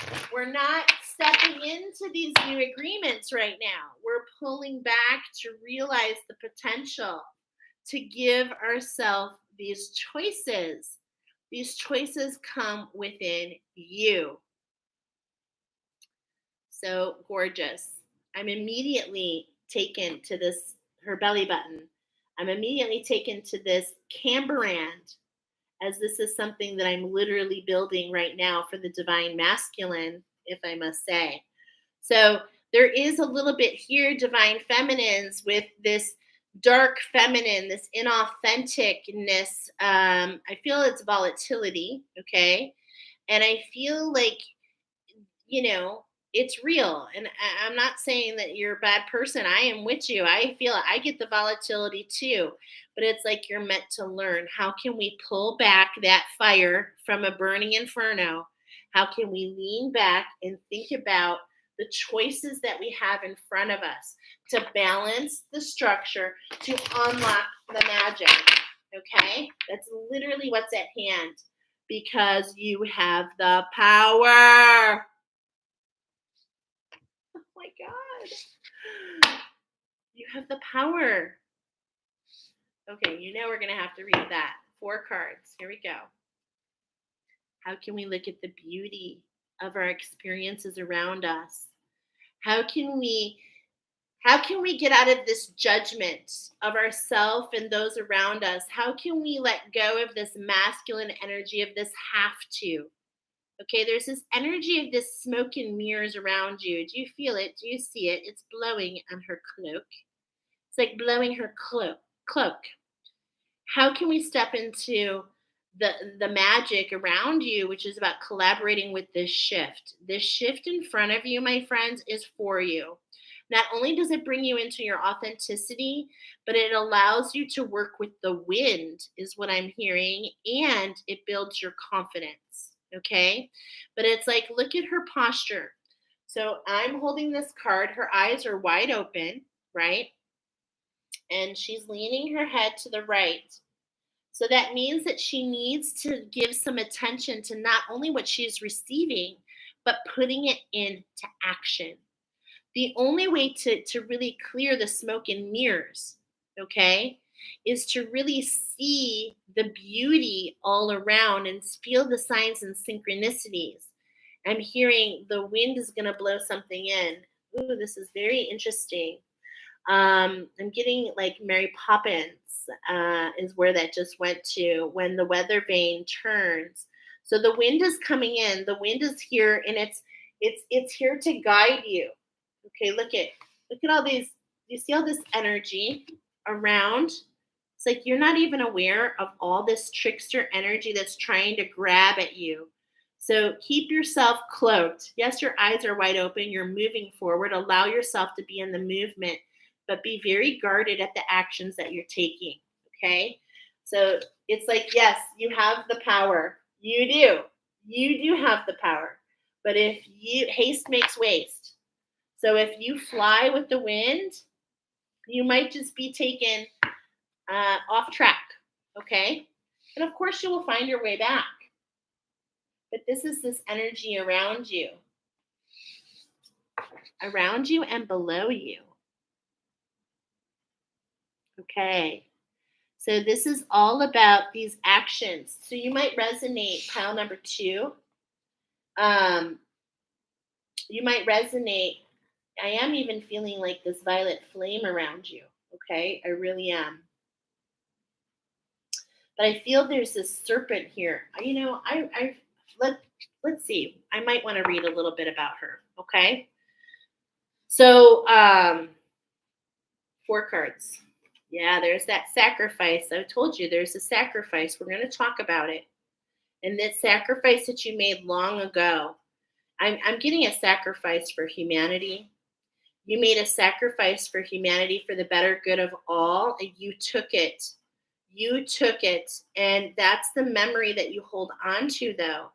And this sacrifice, we're going to talk about this sacrifice in just a moment. Okay, we truly are. Okay, but this sacrifice, there's an action that you took, and this is this fast-moving energy around you, and this is why you're being guided to really focus your feminine energy into your senses. I'm getting your senses. So immerse yourself to smell the roses. I'm hearing smell the roses, see the roses, see with rose colored glasses. Immerse into the rose oil in your tub. You see where I'm going with the rose? How can we add the rose? How can we add edibles? How can we have a decadent? So we're really, it's like your feminine energy is like stay out of the clouds and stay in the now, and do so with your senses and allow that to guide you. We're aware of the sacrifice you made. I was aware of that. And it's time for justice to come forward in your name. Wow. Okay. I love this. It's time for the justice to come. It's like, it's like the universe is aware of what you gave up so long ago. This is a really deep message. Really deep. And the final part is that same card. We're talking about your power. And I'm hearing you are super powerful. Pile number 2. You are the cape. Okay? You are the cape, Hares. And what that means about you is that you're working on the nocturnal. There's lots of learning that's happening. You're very skilled. But the Ascended Masters want you to know a little bit. I'm being told to add the numbers. Okay. So 25 plus 20 is 45.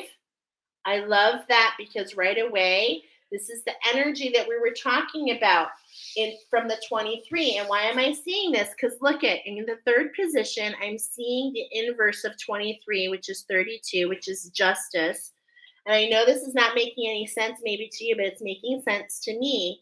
This is talking about seeing the beauty, something that you sacrificed, something that didn't go well. And this is talking about that.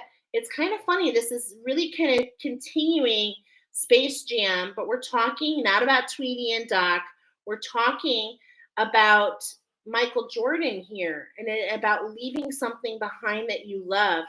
There definitely was a sacrifice made. This happens in a lot of different ways, and the justice is coming back. Okay, it's like the inverse numbers, okay, are coming back. That is so beautiful. Okay, and how this comes back is like that stellar gateway, is that potential. And if you set that intention, I'm hearing, and when you set that intention before this incarnation, which I'm getting from the Ascended Masters that you did. You got the power. Wow. Like He-Man. I've got the power. Okay. It's like so coming forward. So, what is this power? The Gandava. It's literally like Excalibur, the sword and the stone. It's literally the same thing. Literally. And look at this. I'm seeing this is paired. Okay? This is interesting. You've got the power, and how can we have the magic and the power? And then coming up next to that is you've been waiting. Look at this. It's like you've got to be patient with this sacrifice. It's gone within. This is literally talking about your feminine and masculine energy. It's like, I made this sacrifice, and she's like, it's not good enough. Okay? You've got to find a way to find the balance within you. Okay? Is what I'm feeling here. Okay. So that we're going to talk about that greed, because it wants to come forward. It came through twice. That's what we're going to read. Number 13. This is talking about the structure, getting in balance with the balance of your highest potential. Okay, the son of Drona. I actually apologize for any and all mispronunciations that I'm about to say. Okay. Let's see. That was so incredibly beautiful. I just asked my angels if I'm at pile number 2 because it's resonating, and they confirmed it. Yes. Remember, you can be all 4 piles tonight. Okay, so the son of Drona and the nephew of Kripa, Ashawathama, was given a jewel, which protected him against all weapons, diseases, and hunger. Raised in somewhat modest home, he always craved and desired more than he had. He was robust, impetuous, greedy, and resorted to devious methods selfishly. As the son of the master Drona, he was taught highly advanced military skills. During the war, he replaced Bhishma with the supreme commander. Although he failed to kill the Pandavas, which was the primary goal, he managed to destroy a good portion of the army. When Duryodhana was killed by the Pandavas, he was so enraged that he made a deadly attempt to kill the Pandava brothers at night while they were sleeping. But the attempt misfired, and it turned out to be the 5 sons of the Pandavas. When the Pandavas learned of this tragedy, they were inconsolable. They went searching for Ashwathama. On seeing the Pandavas in a fit of rage, Ashwamatha, this guy, devised a Brahmira Asteria, a shower of meteors from a blade of grass, and invoked it against the Pandavas. So he took his skills and he invoked some bad will to the people who were actually happy to see him. This weapon can be invoked by reciting sacred mantras into an object, in this case, a blade of grass. In retaliation, Arjawana, which is really interesting because that's her name, Arjawana, invoked the same astra against Ashwathama, fearing that the collision of these astras would destroy the earth. Wow. Vasa stepped in and asked both sides to withdraw their weapons. Okay, so that was a real hot mess with my words, but here is what we're talking about. This is the archetype of someone who is greedy, avaricious, biting off more than he can chew. Examine, reflect, and consider your demands and aspirations. Are you asking for more than you can handle? Curb your overzealous nature. Resist the temptation to overreach, and stay within your limits. That is what's coming forward for you, pile number 2 from the Ascended Masters.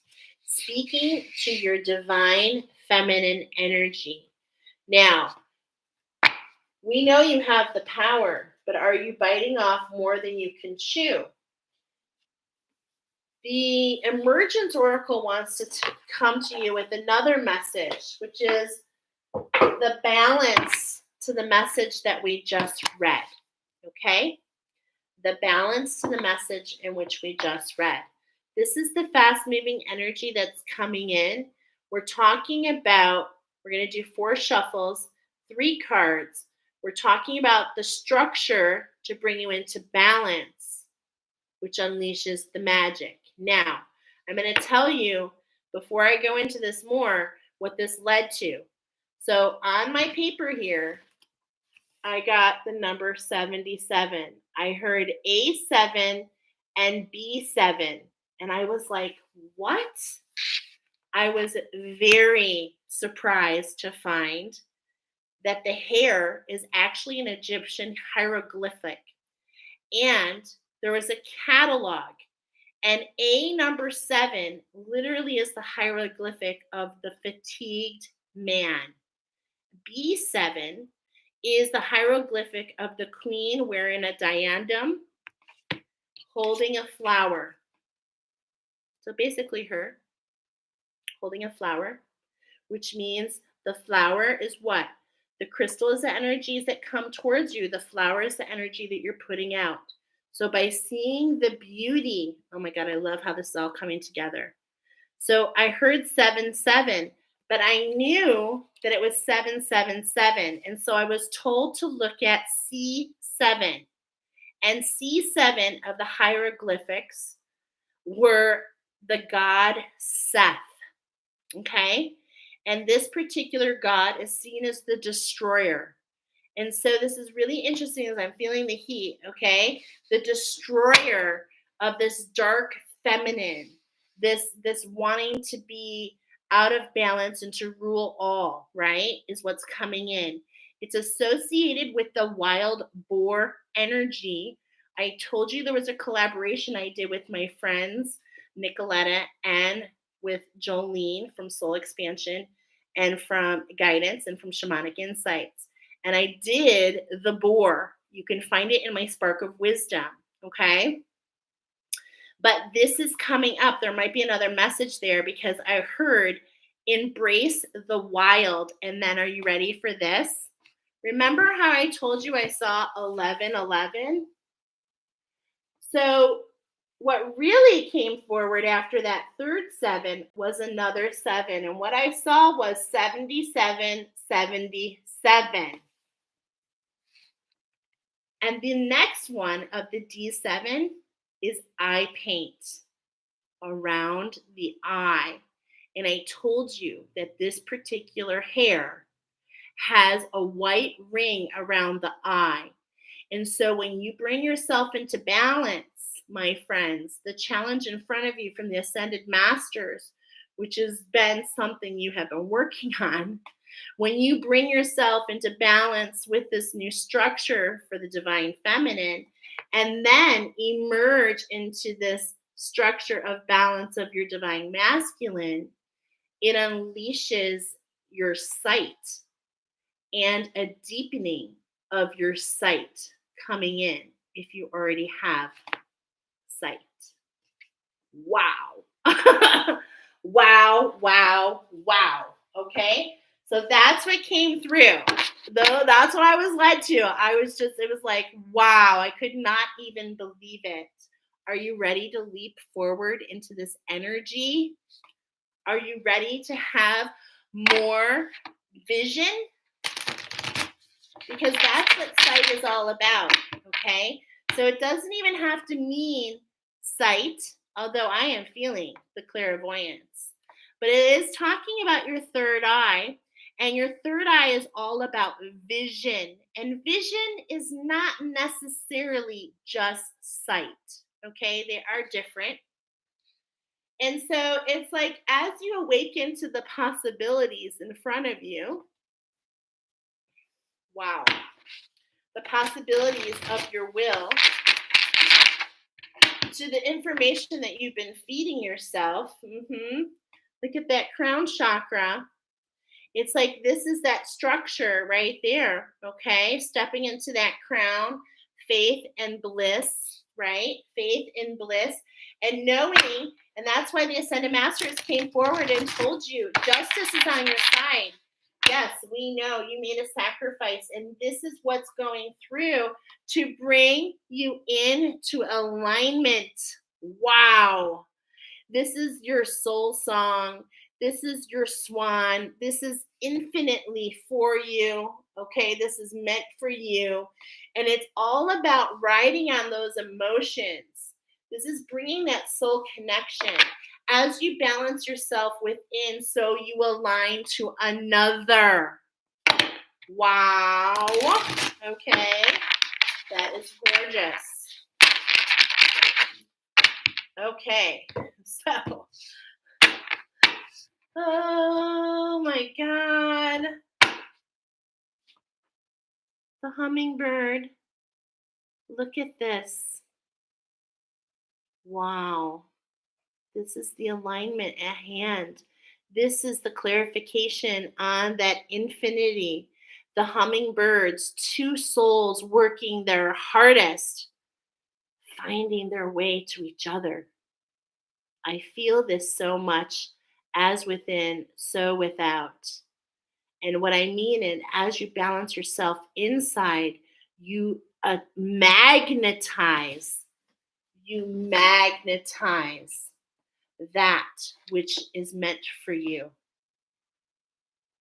So beautiful. I love that. Okay, so the 3 cards to bring in this balance. Okay, yeah, I was feeling this.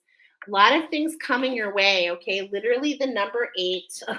A lot of abundance is coming your way with this alignment. And it's like, how can we share the wealth? How can we sit at the table and share with those that we love? How can we have this Thanksgiving? And what this does is this expands. This is the vibration, my friends. As you are grateful and you step into the grace of the swan and the gratitude of this expansion, the gifts just keep expanding. It's like the vibration just keeps growing and growing. And what does it do? It pulls even more into your space. This is what's coming in for the 45. Okay? This is what's coming in. The turkey is coming in. The authenticity. Do you see how the head is blue? This authenticity. Okay? This is the female turkey. I'm not seeing the, okay? I'm not seeing that. This is the feminine. Okay? I love this. When we step into this restructure, this rebirth, who we are now becoming, which is a little bit like which of course is who we are, but it's this new lease of life. You see this inner beauty, and you don't see the sacrifice. You see the beauty in the walk, in the beauty in the rebirth, in the change. Okay, the beauty. Look at that. Do you see this gorgeous background? I mean, it's just so beautiful. And this is you. This is you, the turkey, the gifts, the generosity. Wow. I love that. Okay? I love that. And as the turkey is turned to the right, so it's like we get inspired action. It's like we find out how not to overshoot our potential and just listen to the guidance that we're getting, and we take action on the guidance that we're actually getting, not thinking about the goals that we made. And so this is the difference. And this is what I'm feeling about you. You are not, it's not that you're not a hard worker. Oh my God, you are an amazing heart worker. Like, you put your heart and soul into everything. And this is why this is coming for you. Okay. And it's like, in a lot of different ways, you've never really found this foundation that you've been looking for. And it's like, at the same point in time, how can we let go of that so we can pull what is meant for you, knowing that it is based on your vibration? Know that it's based on your vibration. And I'm thinking of this picture of the hummingbird as its iridescence. Okay, you see the colors. There's this beautiful pearlescent, iridescent, the opal, if you will. This contraction, this I'm feeling, the contraction as your heart contracts, as you contract in love, in the beauty, when you don't linger in the sacrifice, okay? When you don't linger in what you gave and instead you see the beauty because of the choices you made, okay? It's like this contraction and this expansion. It builds this muscle within you. And this muscle is your heart. And this is what gives you the stamina. Gorgeous. I mean, the birds are coming out, y'all. Okay? The birds are coming out. It's the peacock. So if you want to set some goals, how about we let go of what was and we just set a goal to allow prosperity to find you, whatever it looks like? How about we don't limit ourselves?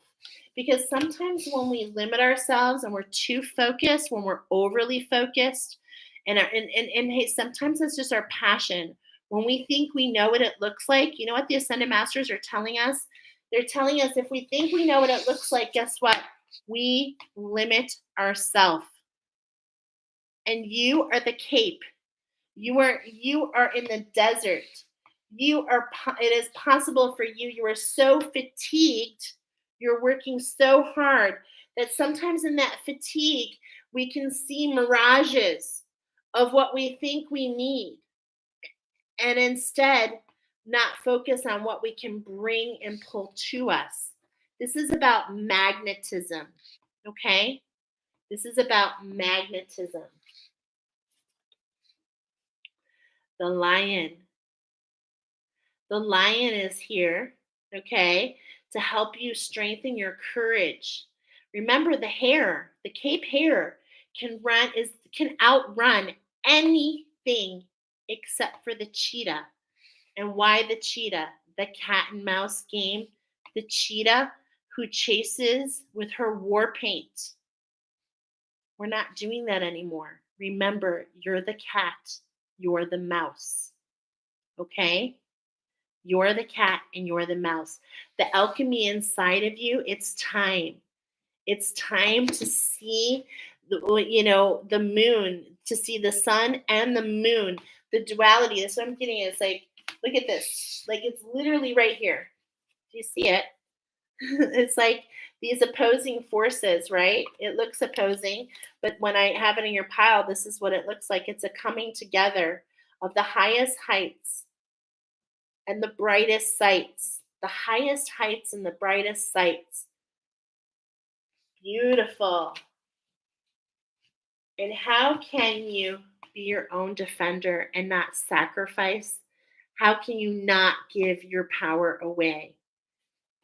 Not that you did that, because there is a message that you made a sacrifice, but I want you to know it was for the greater good of the all. It is what was meant to happen at that time. But now at this time, we're reversing things. It's like you've already climbed that mountain. Now it's time, meow, meow. Now it's time to see the fruit of your labors. Okay? So this is the magic that the Ascended Masters and the brought forward about what you're emerging into. I love the hieroglyphics. There's one more thing that wanted me to be shared with you. I don't have my phone with me, but there is this clock, okay, that came in when I was doing some research because I was a little lost in the message. I was a little lost, so I had to do like a little bit of research, and I found out that hickory. Okay, kids, for you guys, it was hickory dickory dock, right? The mouse ran up the clock. And there's this clock that is thought to inspire this particular nursery rhyme. And in this clock, you'll see that at the center of the clock is you. And it's a golden knob. It's you. okay, in the center. And then on this particular clock, the sun and the moon circulate you. So this was a clock that was devised back when they thought the moon and the sun revolved around the earth. And this is what's happening. It's like, in a way, the sun and the moon, they do revolve. They like literally revolve around you. You've just got to find that golden alchemy. You've got to find that gift in the challenge. Okay? You've got to see the challenge for what it was. It was initiation. You took it. You said yes to this initiation. Now it's time to see it through. And it's time to not let the cat's energy, the overconfidence, the defender, or as I'm getting a message, the courage, the lack of courage, like the cowardly lion. It's like we're overcoming that. And that's what the sacrifice did to you. If you learn more into this, if you lean more into this sacrifice that you made, and you talk to your angels and guides about that, I am fairly confident that you will find that it was made to strengthen you. It was made to develop your will. It was made so that you could, maybe you were set in situations where it forced yourself to find this about you. Because sometimes we don't do things that is best for us unless we're forced. Okay? And so there's this element of this quest. And it's like when you're in the desert, you ain't got time. You ain't got time to just be wandering around. That could lead to different type of birds, right? That's not leading to this. That's going to lead to a different type of bird. Now, if you also lean into the peacock, I'm getting another message about the peacock here. And the peacock is often seen as a symbol of the phoenix, okay? And the phoenix energy is so beautiful. And when you go into the Egyptian timeline, I'm getting a lot of messages here about understanding some of the myths, understanding some of the teachings about Egypt. And you will see that the teachings about Egypt are actually very similar to the Lion King. You will see this because I told you about the god Seth, the boar energy, the one that's not allowing you to move your neck, to be in your authentic nature, the god of destruction and chaos, okay? The scar, if you will, the wound. Is this all coming together? The wound that allows you, we look at the wound, and when we look and feel the wound, that's what we feel and what we see. Okay? But it's like, how can we stretch our neck? Okay? How can we expand? How can we stretch out?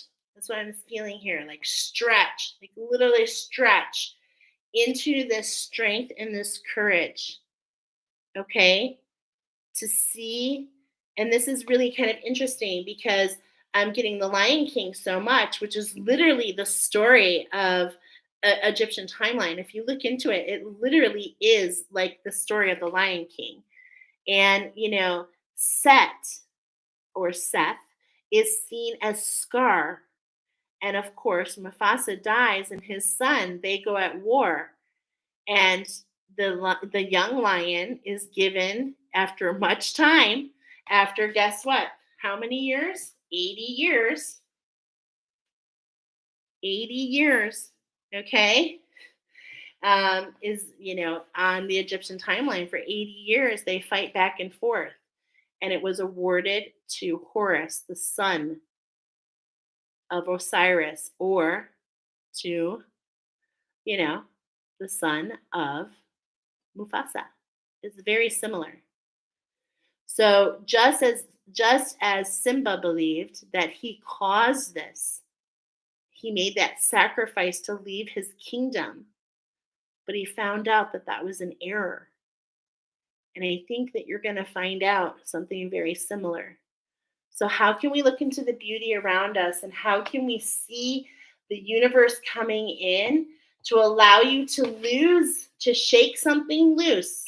Yes, I think you're meant to shake some things loose, quite a few things. The peacock is like the peacock is like the phoenix because it literally has crystals, you guys. It literally has crystals in its feathers and it loses its feathers one at a time. And this is something that you're losing, but it will come back to you in a new way. And it's for you. It's for you to heal this wound, this inner wound, to allow you to have strength. So remember, the fatigued man. So, like, really pull back your action and just allow yourself to really step into service, to take the focus off of you and to put it on others is really what's coming through here. Okay. So I hope that you enjoyed that message as much as I enjoyed bringing it for you. We're going to move into number 3, 205, 39, 205, 40. Here we go. Message number 3. Oh, yeah, this is going to be fun. Okay. So I've got peas porridge hot, peas porridge cold. Please, sir, can I have some more? Okay, now, peas porridge hot, peas porridge cold is literally a nursery rhyme about literally being poor. Okay, literally. It's like so poor. Sometimes you have your porridge hot, then you have it cold, then you have it 9 days old. So this is a rags to riches story. As the second phrase is, please, sir, can I have some more? Is all about Oliver Twist. There's been a plot twist. I'm getting this is the black jackrabbit, which is here in America.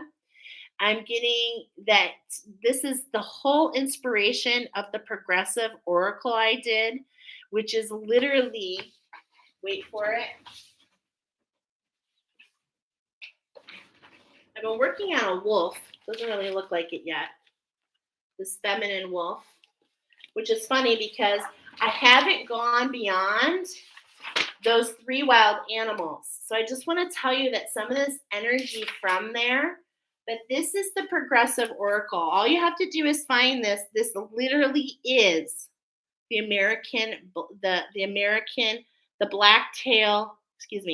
black-tailed jackrabbit. Okay, so you're meant to follow this oracle, actually. Okay, and it's a very specific oracle. Where you choose, there's 6 elements, and you choose your element. And there's more information about the black jackrabbit there. But I've heard there's a plot twist. And it's like this all happens on chapter 2. So Spirit really wants you to know that we're just in a chapter, and it's about to wrap up. And it's like, remember, we have a whole book in front of us, and you don't know the end. Okay? You don't know the end. We're talking about the solar plexus, the earth star, and the throat chakra. I was getting singers, sound producers, speakers. I was getting anything with your voice, okay? We're going to use the divine oracle. We're also going to get into the down under cards. And we are going to be talking for those of you here. And I feel like this is actually really connected to pile number 2. So double confirmation for those of you that choose number 2 about the sacrifice. We're going to lean into that sacrifice a little bit, okay? So we're going to start with the wild oracle. The the black-tailed jackrabbit, just so you know, does have this element of being related to, it's one with the black tail, and it's got this little bit of relation to this pirate energy, okay? To this pirate energy. Hey, hey, hey. We are on pile number 3. Okay, so let's go ahead and do, I wasn't done here. I was talking about singers, sound producers, speakers. With Oliver Twist, what really came in is Oliver and Company, which is a musical version, because we're sticking with the kids stuff here, and it's a cat and a dog. Okay. Okay. Yes, goodbye, honey. And I also wrote down the 88 keys, ebony and ivory. Okay. So the piano is also coming in on this one. Okay. All right, here we go. We're going to talk about the Divine Oracle first of all. And when we're talking about the Divine Oracle, the Divine wants to talk specifically about your feminine energy. Okay, so we're going to be looking at that first, and then we've got the ancestors want to come in and talk about our masculine energy, and then the plants want to talk about the sacrifice. Okay, and then I've got a couple more things to share, but it's not time yet. Okay, so here we go. So I'm laughing because as I pull this card and see what it says, I'm hearing He-Man. I have the power. Remember, that's the end of the channeled message. Okay, so it's like embrace your power, step into your power, my beautiful divine feminines. Allow what is coming your way. It is so for you. Keep all your commitments. There's going to be some energy swirling and twirling around you, and you're being called to allow it to be. Okay? Allow it to be. And this is really interesting because I'm being told something right now. So hold on a second. Not this card. All right, hold on just a moment. I'm being told to go back into this oracle. I meant to grab something. I have to show you. I meant to show you a symbol. So hold on just a moment as I'm looking for it. Wait for it. Okay, I'm sorry. I was supposed to show you this symbol earlier. Remember I told you there was a couple symbols? There it is. Okay. All right. That's so funny. Okay, continuation if you chose number 1. So I was told to show you these symbols here. Do you see this symbol on the rock? Do you see this symbol? Remember I told you there was this energy of this symbol, and I was talking about spirit, your ancestors, okay, and what's beginning. And so this is what there is this, I'm going to share a visual for you, but there is this thing called the 3 hairs, okay? There's this thing called the 3 hairs, and it's a puzzle. And this is what's coming forward, is this is related to your oracles. There's this puzzle of the 3 hairs as they dance in a circle, 3 hairs together, but they only see 2 ears. And so it's this conundrum, okay? And what Spirit has told me, and this was turned into this particular symbol, which is called I'm forgetting, it starts with a T. Okay, it's an ancient Druid symbol, okay? But anyway, it's like balance is coming in for you, but it's really hard because in a lot of ways you can't see it, okay?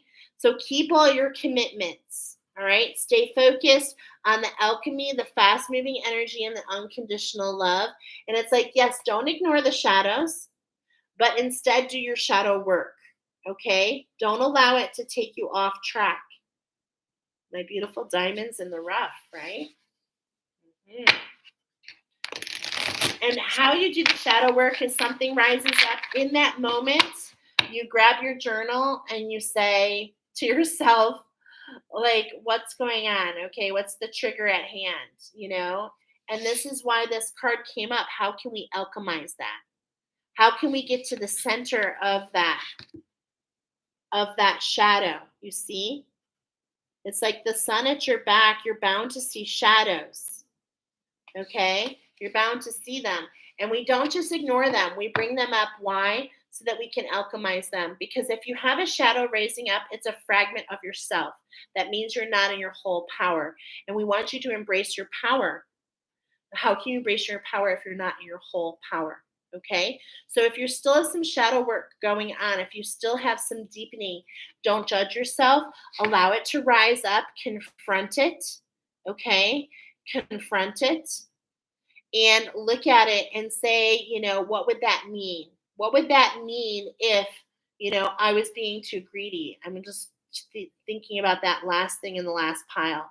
What would it mean if I had bigger goals than what's appropriate?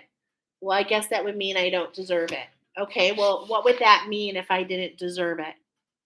Well, I guess that means I'm worthless. And what would that mean if you were worthless? Well, I guess that means I'm nothing. And this is a very magical place to go. As you know, those of you who have heard it before, the moment you know you're nothing, you immediately know you are everything. And so, if you are nothing, then why would it matter to go for what's on your heart? Okay, you see, keep your commitments. Put some things on your schedule and keep them. I'm getting kind of a hermit mode for some of you, okay? But it's time. The lightning has struck, right? Remember, when we grab this is really speaking to me. So if you were in pile number 1, we're referring to it back where you were, and it might have been a minute for some of you, okay? But this is where you are. And it's like you understand, you have an understanding. You see the sun of life.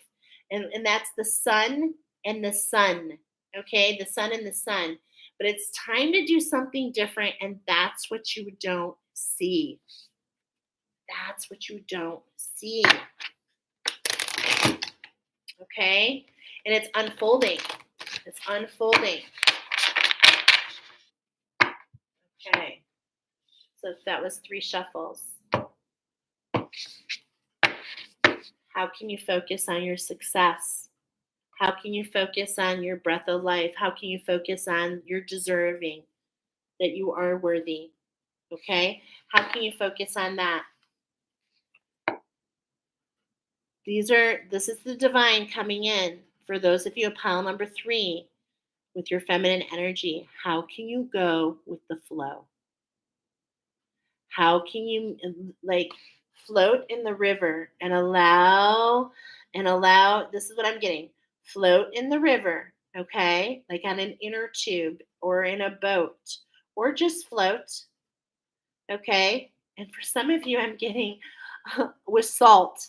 I'm getting float on salt. That is so funny. Okay? But float and allow things to unravel. There's still an unraveling. This is deep. And if you allow the flow, not only as low as you can go, and it's not about sinking into those emotions, it's about letting them unravel. It's about staying above them, knowing that there's an undertow, knowing there's a current down below, which is allowing this unwind. Okay? Wow, I just got a notification with 777 on it. Yes! I love that. Oh my gosh. Hold on to that thought. Would you please hold on to that thought? Count your blessings. How can we go to the flow? Count our blessings. How can we focus on how we are so blessed? Right? Trust in the divine plan at hand. Trust in the divine plan. So this is the tips from the divine. I'm hearing from your angels and guides' ears. I'm hearing a bell every time the bell rings, right? You are so amazing. I have sent emails, but I don't know your mission is large. I wish all abundance, my dear. Your angel insight has been a huge help. Oh, I am sorry if I didn't get your emails. I will look again. They might be going into spam. You can message me, and I am setting up a website. I'm working on it. It's coming. You can message me there. Pretty soon I'll have an inbox, y'all. It'll be at, actually, you can go ahead, and I think, you can't because I haven't published it. In the next couple days, I will let you know that you can actually send me an email at angelinsight.net. So I'm almost set up, okay? Trust in the divine plan. Focus on your success, right? How can we focus on that? And I love this. Look at, as we're in that river, that unconditional love taking you to this alchemy. And it's like that undercurrent taking care of this Bermuda Triangle, if you will. Okay, that's like really huge on so many levels. Wow.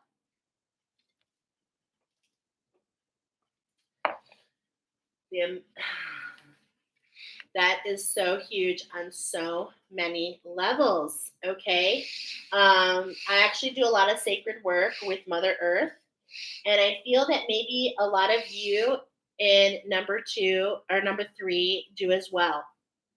Yeah, of course you do. From down under. You're from down under, okay? Your ancestors are from down under. And what I mean is they're the ones that are clearing the way. There's this ancestral healers, okay, is what I'm feeling here. And the ones who have made sacrifice, the chosen ones, the army of God, right? Nicolette, I hear you, the army of God, the 144. And in fact, I have quite a few numbers to throw at you in just a bit, you guys, okay? So that's from the divine, okay? Let's go ahead and move into the Australian cards because we actually have a little bit of work to do with you guys once we get all your cards in front of me. Okay, so here we're going to do 4 shuffles because we're talking about this. I hear the secrets that you keep when you're talking in your sleep. Wow. I just heard this song this song just came in for you. The secret keepers, the frog mouth, those who have secrets, and how can we observe and get in one with the magic? And I'm this like right here is like, you're number one. You're number one. Your ancestors are so proud of you. And from their mouth, remember I just said, from their mouth to you is a leap. There's a leap coming forward, a cleansing, the frog mouth, a cleansing of the frog in your throat, something in the way of your authenticity. Wow. Okay. That's gorgeous. We're talking about your masculine energy. We're talking about your solar energy. We're talking about the timeline of Mu. We're talking about your magic. Your magic. The oyster catcher. Wow, it's beautiful. Look at this concealment. So, as you walk in the emotions with your ancestors, you have everything you need to crack open the oysters to find this is the shift. You're looking for that pearl. I know it. I feel it. There's this alchemy. I'm actually seeing a whale here in the feathers. Wow. Okay. I'm seeing lots of different things. And the eyes are completely red. Do you see that? There's no eyeball. Completely red. Ah, okay. There's a message here about the red. Okay. A red, because I'm feeling the heat. I'm feeling the heat. Probably they want to spam if the message as for also me, I will check as soon as possible. Okay, thanks, girl. Yeah, I've never seen that person before. Thank you for that. And so there's this concealment. If this card pops up again, I can't wait to catch it because this is literally talking about the mystery of Jesus, this card. This is really, really interesting. Okay, so now we're talking about that energy that's underneath. Okay, but it's like, you're the black swan. This balance is being brought in by spirit. No need to go down. Stay above the ground. Stay above the emotions. Okay? It's like you have everything you need. Allow yourself to be in that grace and that gratitude. Okay? This is all about this This, 4 shuffles is this structure, this healing at hand. And 17, 16, 15, okay? Following the steps, allowing the healing coming into you, okay? Allowing it to come down and heal. Wow, so gorgeous. As you keep yourself above, okay? As you, and what I was saying there with Jesus, there, the cross that you bear, the cross that you bear. But it's like, as you carry your cross, what wisdom have you gained? What wisdom have you gained? What balance comes from that? Your freedom, your mission, your personal power. Okay? The Mustang energy, the yellow horse. The yellow horse is all about stepping into your courage to run free, to not be caged. Okay? Because sometimes the cages that are built around us, they cause the trauma. But then I'm thinking about the dog and about how my dog, how we have the gate to keep him in, to keep him safe. But then when we open the gate, it's like he won't leave anyway. But this is what's coming across for me, is it's time for you to walk through the gate, to not be afraid of what's on the outside. Wow. This has to do with your mission. This has to do with your personal purpose. And it has everything to do with your power. I've got the power. And it's like you're taking that cross and you're using it as fuel, that sword. Okay, hold on. There's a message here. No, that's the next one. Okay, you're taking that cross. So let's see what your ancestors want to tell you. Number 18, look at that. So the frog mouth was 17. Then we had the 16. Here's the 18. It's like, allow that healing to come down so it can heal all on the way back up, to show that what you thought was broken is now perfectly put into order as this gorgeous mosaic. This gorgeous mosaic that glitters with golds and reds and yellows in all the different parts of who you are. And it's like, you thought you were broken? No, that's how the light got in. That's how the light got in, to alchemize what was down there, to allow the shadows to come up, to allow you to lift with new confidence, to see how brilliant you truly are. This is coming up with going with the flow. Seeing that this confidence, seeing the sights as you wander down the river, and knowing as you go through the gate, which allows you to go to the river, right?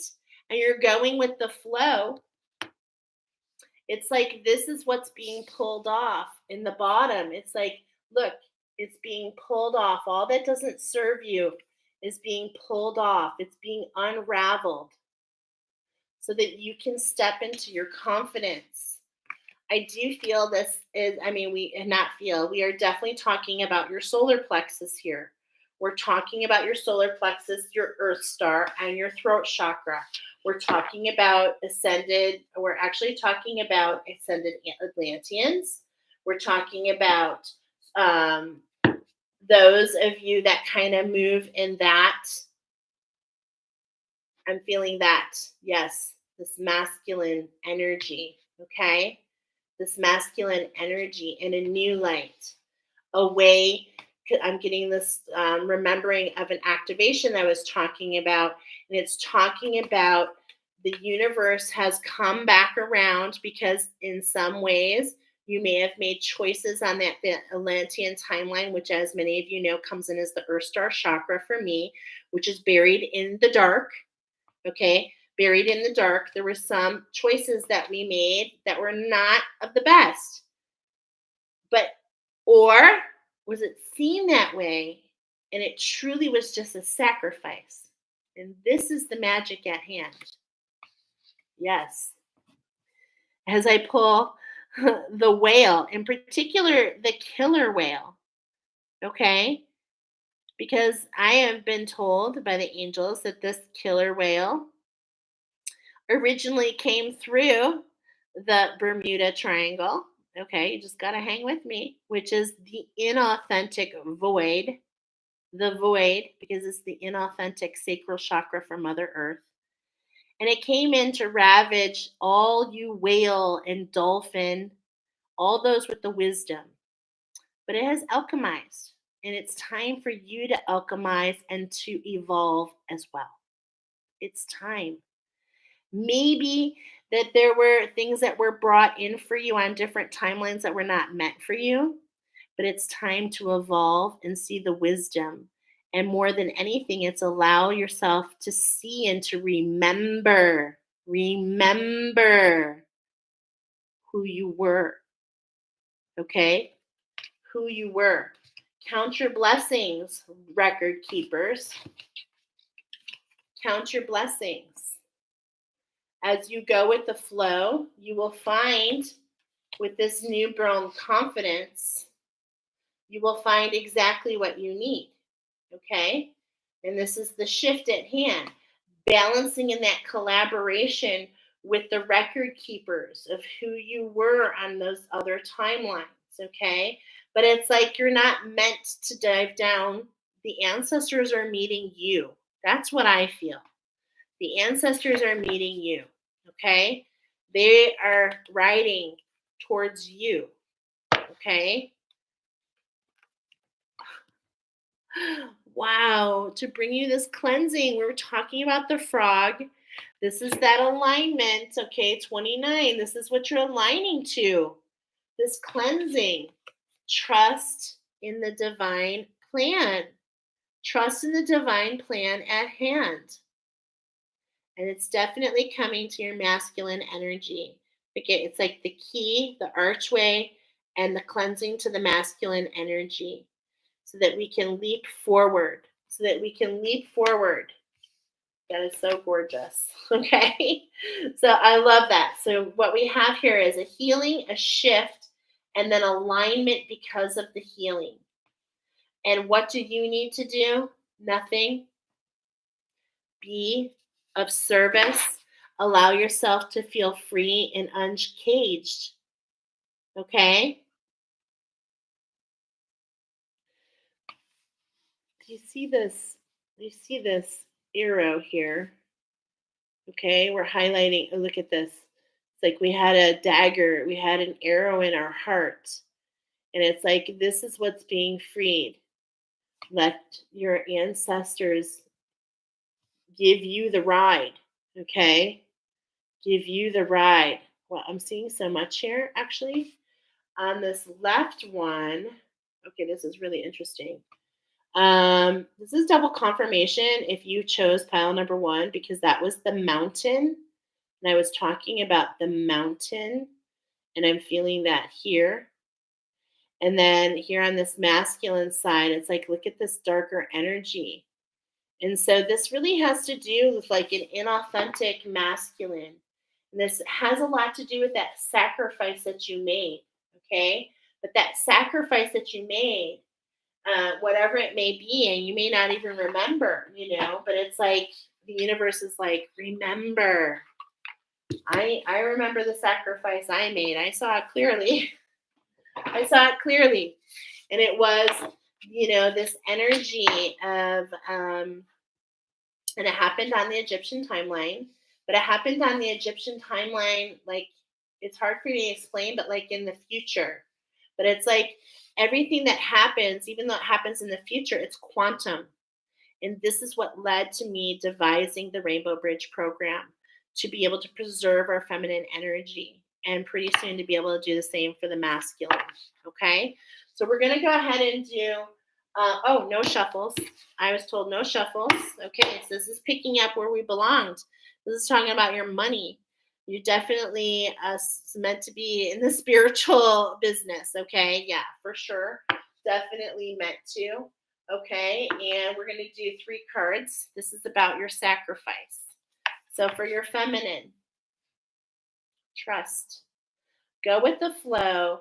Allow your confidence to come forward and trust. When love is invited to take over, right actions arise at the right time. Allow me, dear divine, to wait patiently until the timing is right. Let me rest in the unknown until the path is clear.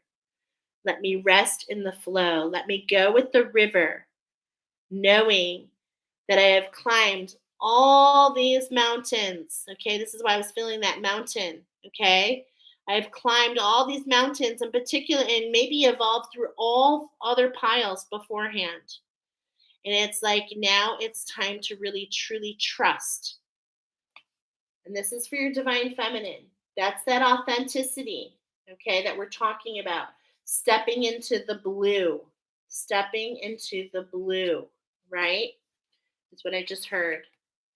Under the masculine energies, like that whole, like this other, the next part, okay?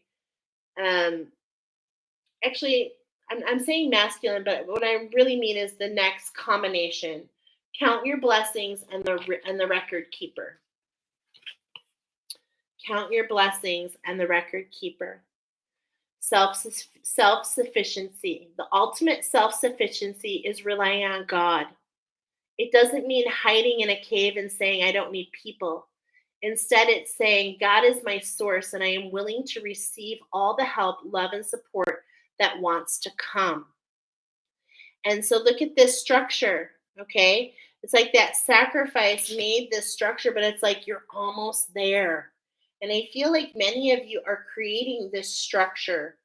And you're creating this because of the record keeper within, because you find the shift, but it's the balance and the collaboration with the ancestors.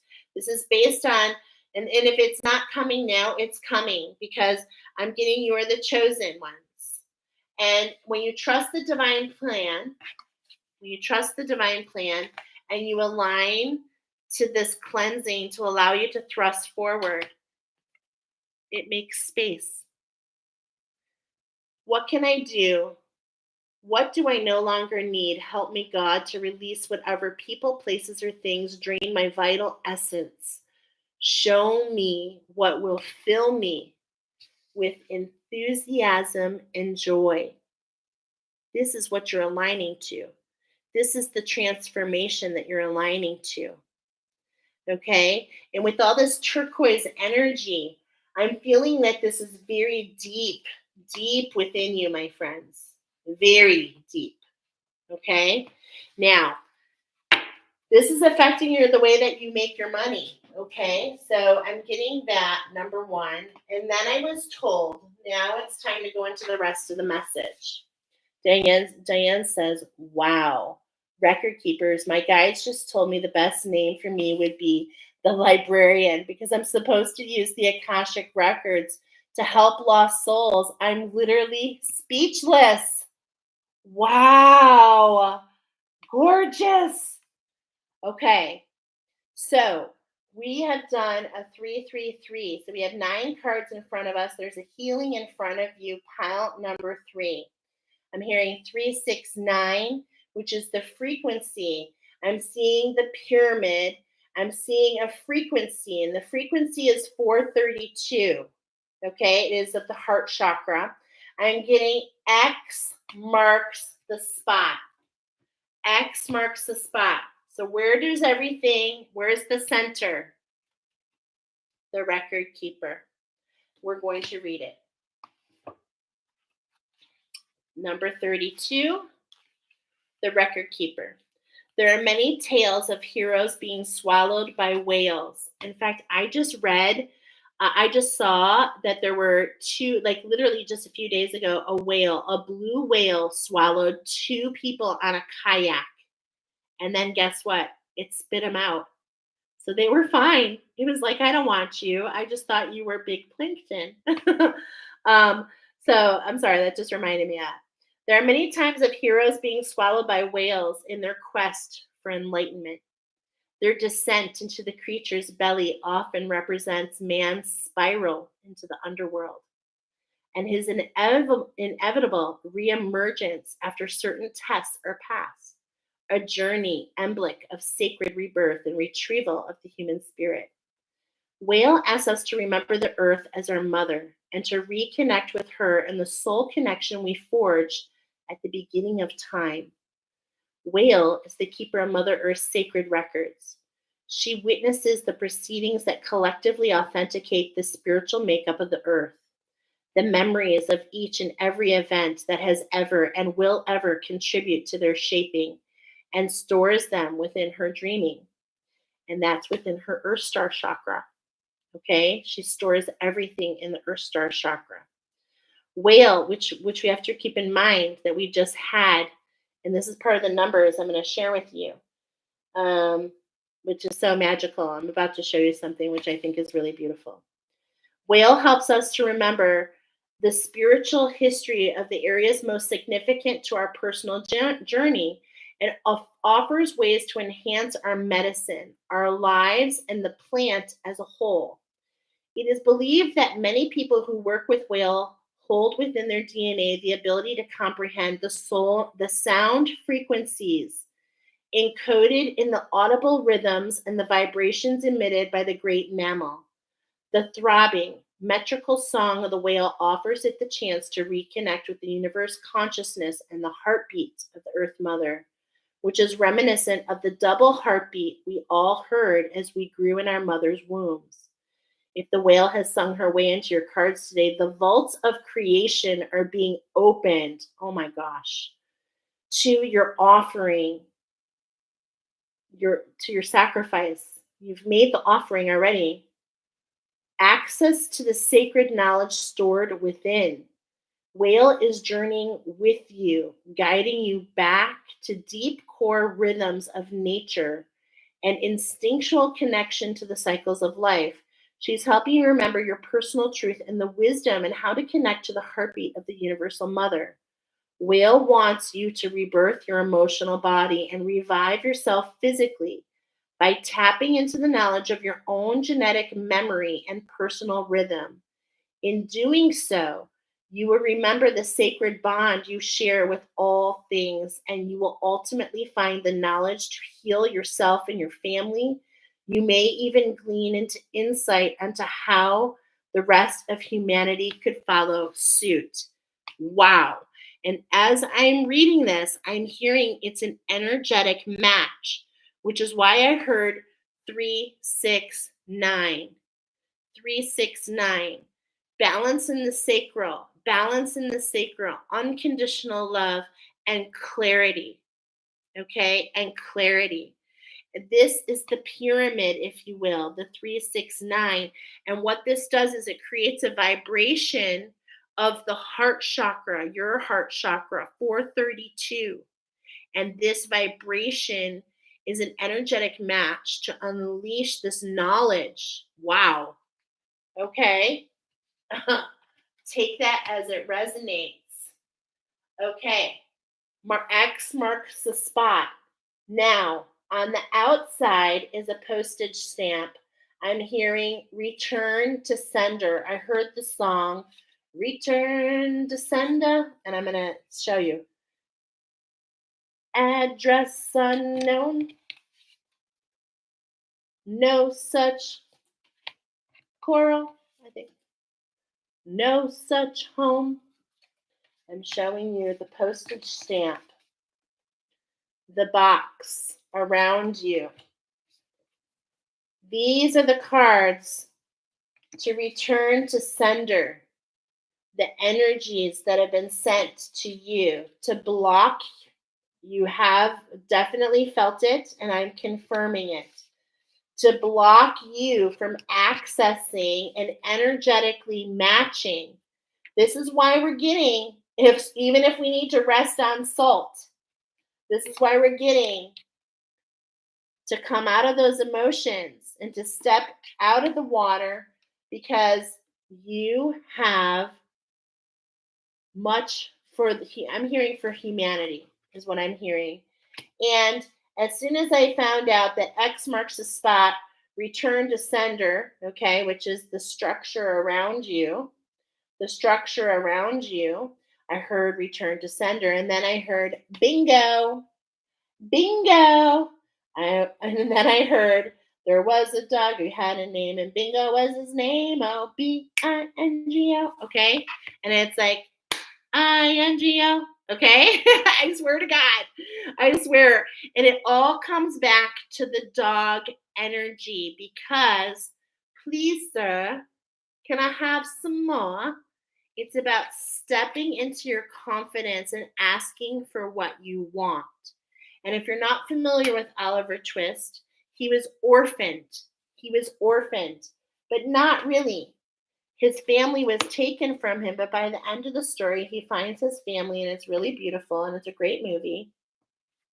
But again, we had Oliver and Company, which is the cat, this little kitten, okay? And cats, I was hearing 9 lives, 9 lives. Wow, holy moly. And then I was kind of plugging into that, and then because Oliver Twist is the kitten, and it's all about the piano, the 88 keys, okay, which I'm feeling has to do. I've been getting information how that has to do with possibly the nodes of the world, and then I heard Jackson 5, and then I heard that song ABC, 1, 2, 3. So this is a link to pile number 2. And then when I clicked on all of that, I don't even remember where I saw these, but I did get these numbers and I was told, you are here. Map. And you're here at number 6. Okay? So in my numbers, I'm just going to say it out loud. The first one is Earth Star Chakra activation, root activation, higher heart activation. Next comes throat activation, then a sacral activation, then a solar plexus activation, then a heart activation, then the imagination, and then we move into the trident. This is what it's saying for you. If you want a map of your healing, you are here. Okay? So, you've got everything within you. You're definitely right where you need to be. I hope that these resonate with you. And, when it comes to bingo, okay, it's like I'm feeling like you're about to win something. Okay, it feels like something is like unexpectedly about to arrive. Okay, so that is your message, pile number 3. I hope it resonates. I thought it was really beautiful how it came through. Let's go on and move to the last one, which is at 247.33. Look at that. 211.33. Okay. So I love that. So we've got the Japanese hare. And what came through for you guys is the color purple. So we're talking about the color purple. And I love this because look at, I said you were here on the last one. I really can't feel like this is an evolution. So maybe pile number 4 are these last 3 numbers. So you might want to come back to this later or know that it's part of what's coming. So what I heard here was part of the channeled message was, it's the Great Space Coaster, get on board. And then, it's a beautiful day in the neighborhood, a beautiful day in the neighborhood. And look at this. I wrote down 247.33, which is 211.33, but I literally wrote down the number 1155. You're definitely on the Ascended Master path, for sure. You're a storyteller from the cosmos. I'm hearing the storyteller from the cosmos to your home. So I'm even hearing like podcasts. I'm getting like radio. I'm getting internet. You come into people's homes. You're a storyteller. I'm getting with you guys that Um, okay. This is like a Chicago thing, but the Great Space Coaster and A Beautiful Day in the Neighborhood, they were all on this community channel, okay, which happened to be channel 11, okay, here by me.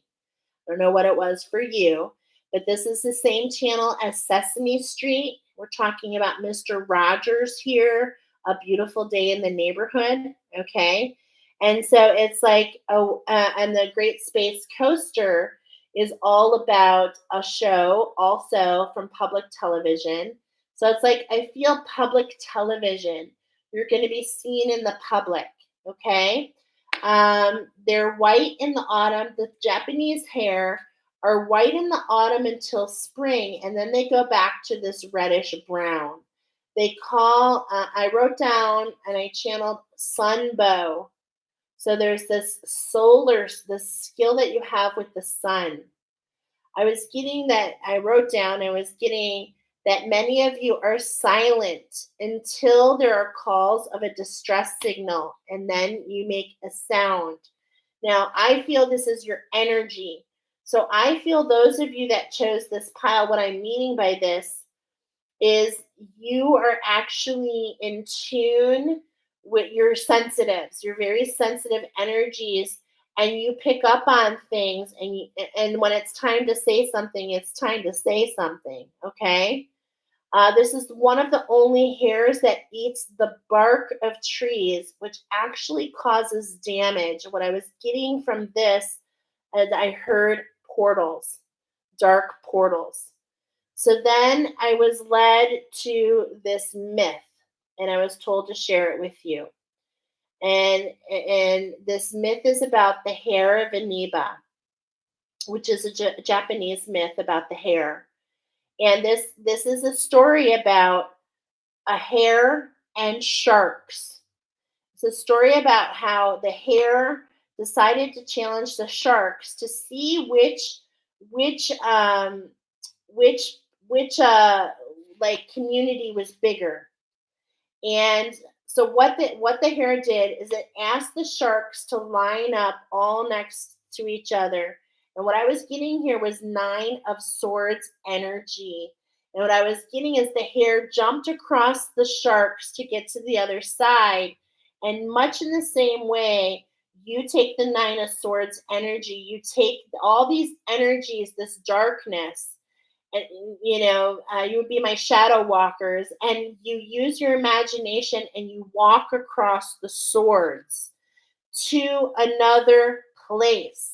Okay, so that's what came in for you guys. Now, along the way, unfortunately, the hare was not as clever as he thought he was, and so when he got to the last shark, the shark attacked him and bit him and created a hole.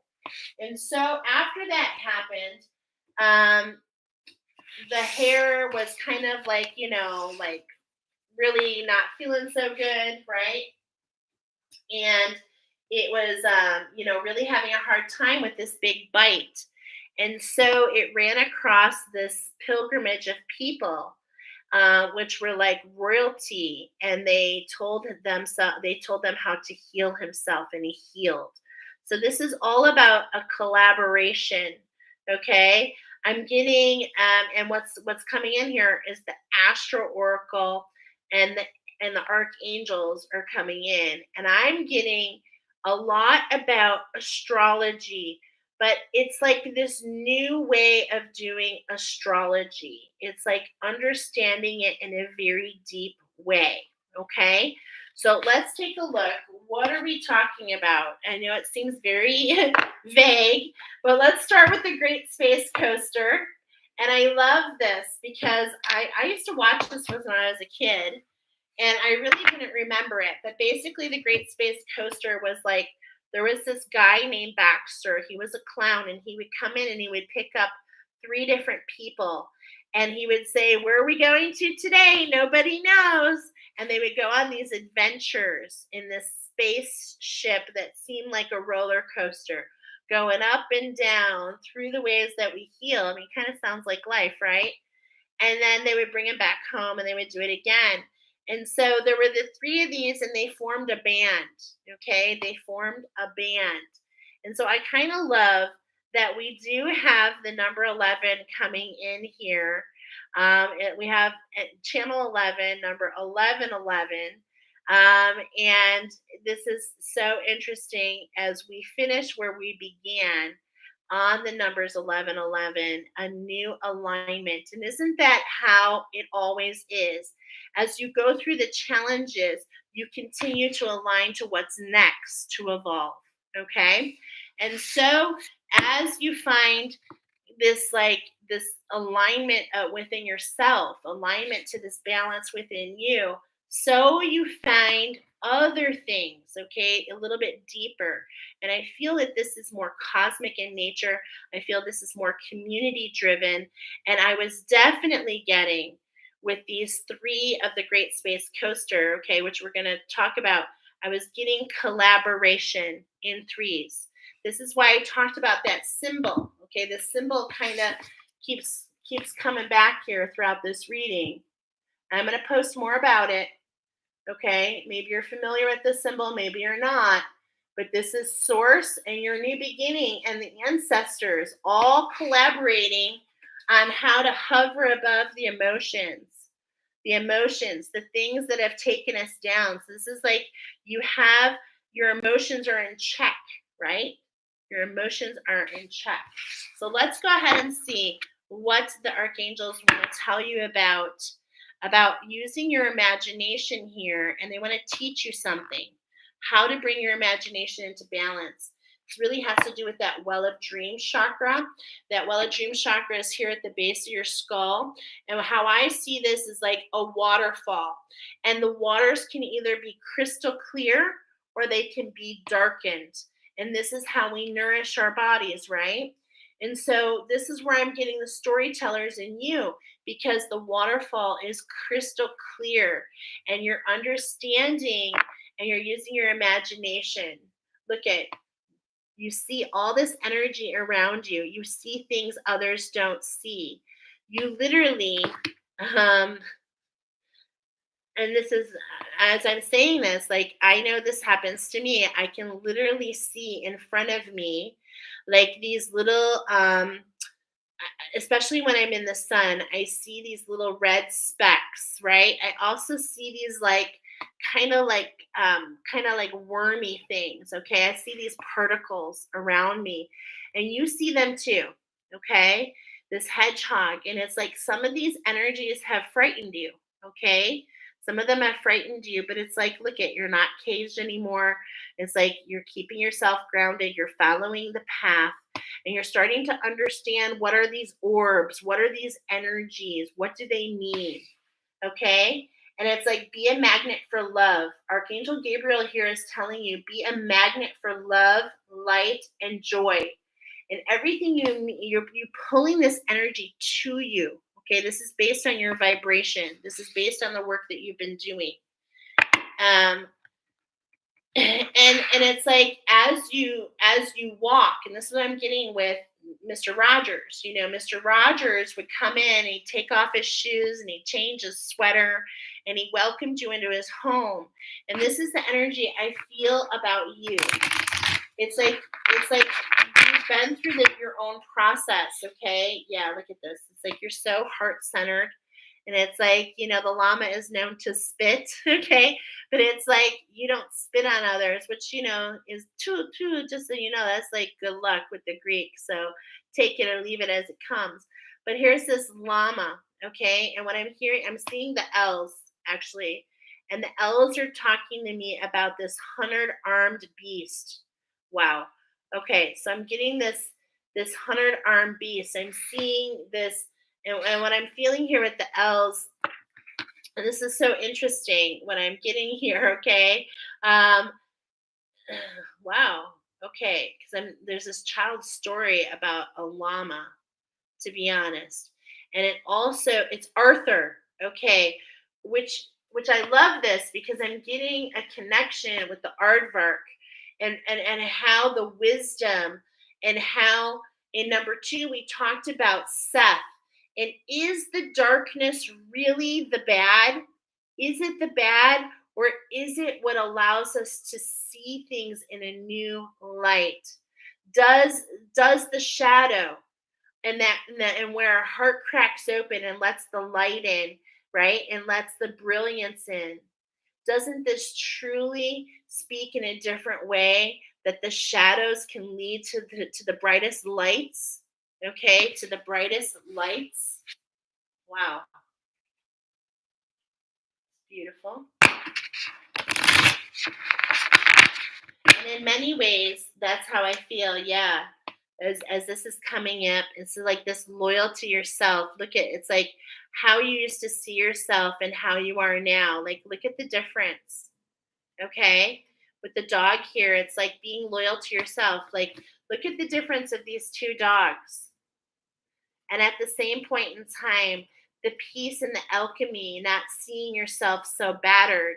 So it's like, I feel like you've been through so much, pile number 4. Be disciplined in your home and in your community life. And it's like you open your space, but at the same point in time, I'm getting a message. Make sure it's preserved. Look at this bubble filled with God's love, light, and joy, right? And it's like, don't, just because you open your space to others, don't forget to preserve your energy because your energy is really important. And it's like if you don't, you can get tattered. Okay? And this is what you don't see. So this is what you're not seeing, is what I'm hearing here. Okay? Okay, I'm getting another message. This is your divine energy. Okay, your divine feminine actually is what's being shown here to me. This is the third card. So I just got a message, divine feminine. And it's like, this is how you see yourself. But because you open your home and your energies to others, it's like, make sure you may not see that actually you're giving some of your power away. Okay, so make sure you're loyal to yourself and be disciplined. Make sure that when you have light workers, a big thing that's coming up right now, and something I'm going to do when I'm done here, is to pull all my energy back to me.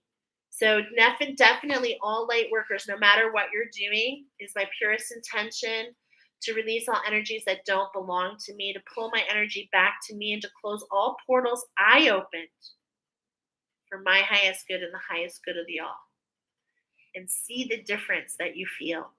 Because when you invite people into your home, I'm feeling those of you that do Reiki, I'm feeling those of you that do different healings, the healers that you are. It's like you're not realizing if you don't close that portal, that energy is pouring into your space now. Okay? This is not to frighten you, this is to educate you on how energy works. And I'm getting these dark portals. So I'm getting like those of you that actually chose this are familiar with these portals or resonate or will resonate with these portals. Some of these portals within portals, within portals. Okay. And that's why I spent some time talking about how to close portals. If you need any help, always just let me know. Everything is intention. Everything is intention. Okay. Yeah, you're in tune. You're in tune. You're in the vibe. You know what's up. And it's like because you're in tune, is like that's why others tune into you. It's a beautiful day in the neighborhood. A beautiful day in the neighborhood. Won't you be mine? Won't you be my neighbor? And it's like you're developing this community. And this community, it just feels so positive. It feels so connected. And why is it feeling positive and connected is because you are positive and connected, because you are open, right? And you share what comes through with you. You share your magic with others, and people resonate with it. You receive, you share it to others. This is the masculine. This is I'm being shown to use our chakras. So this is your solar plexus. This is your house of your masculine, And the actions that you take, you receive and you give to others. And it creates this sacred union. Oh, and it helps others to go to their north. Mm-hmm. Teachers of teachers, teachers of teachers. The B. Okay. This is coming up around your heart chakra. Okay. Now look at all the facets of your heart chakra. And look at this is the flower of life. And is this, remember what I'm getting and remembering when we were talking in pile number 2 about the queen wearing the diadem holding a flower. What is the vibration you're putting out? Is it of the highest good of all? Is it of the highest good of all? Because the queen does what is best for all. The queen bee does what is best for all in the hive. Nobody gets left behind. Nobody gets stuck in the honey, right? And at the same point in time, nobody, including yourself, should be stuck in the structure. And so this is coming up that some of you have this structure, and it's like you're being called to expand it. You're being called to expand the structure, okay? And how can you be unconditional? Look, the sheep. I'm immediately thinking about an oracle that I heard from Jolene about the shepherd. Act with fortitude and cooperation to your fellow neighbor. And it's like we're not better than anybody. We're all just here together trying to figure it out. And when we connect with one another and we share our sacred love, our sacred heart, which that is coming up because the sacred heart is something that you can lead to with the violet flame prayer when you let go of these dark portals. You can see things in a new light, okay? The sacred heart. Remember I was talking about the violet flame prayer and how you do it 40 times, 9 times each, okay? So that's like a lot in your lives. I mean, because you have to wait. There's like time restrictions and stuff. But it's like this is what I'm getting here. Once you reach that level, once there's an energetic match, it's like the time and everything, it changes. Everything expands in your favor. Okay? Look at that. Deer does not want to leave the bottom. Everything expands in your favor. Look at the shark. Now, this is in your authenticity. So here we're stepping over the sharks, but maybe we're meant to talk to the sharks because they're the ones that are the magnet detectors. They're the ones that can detect the magnetism. Okay, that's their sixth sense. Lead is a powerful, peaceful warrior, not bringing any harm to anyone. As we shared in the story, I love that the shark showed its face on the 7. We're talking about your authenticity. And your authenticity isn't stepping over the heads and bodies of others. Okay? Whether it's 9 of Swords or not. It's like, yes, we step above what we have learned, but we don't step on. Right? There's ethics involved here. And this is really important because I'm getting from spirits that, if not, the repercussions come faster. As you step into higher and higher and higher vibrations of energy, when you step off, the repercussions come faster than they used to. Okay?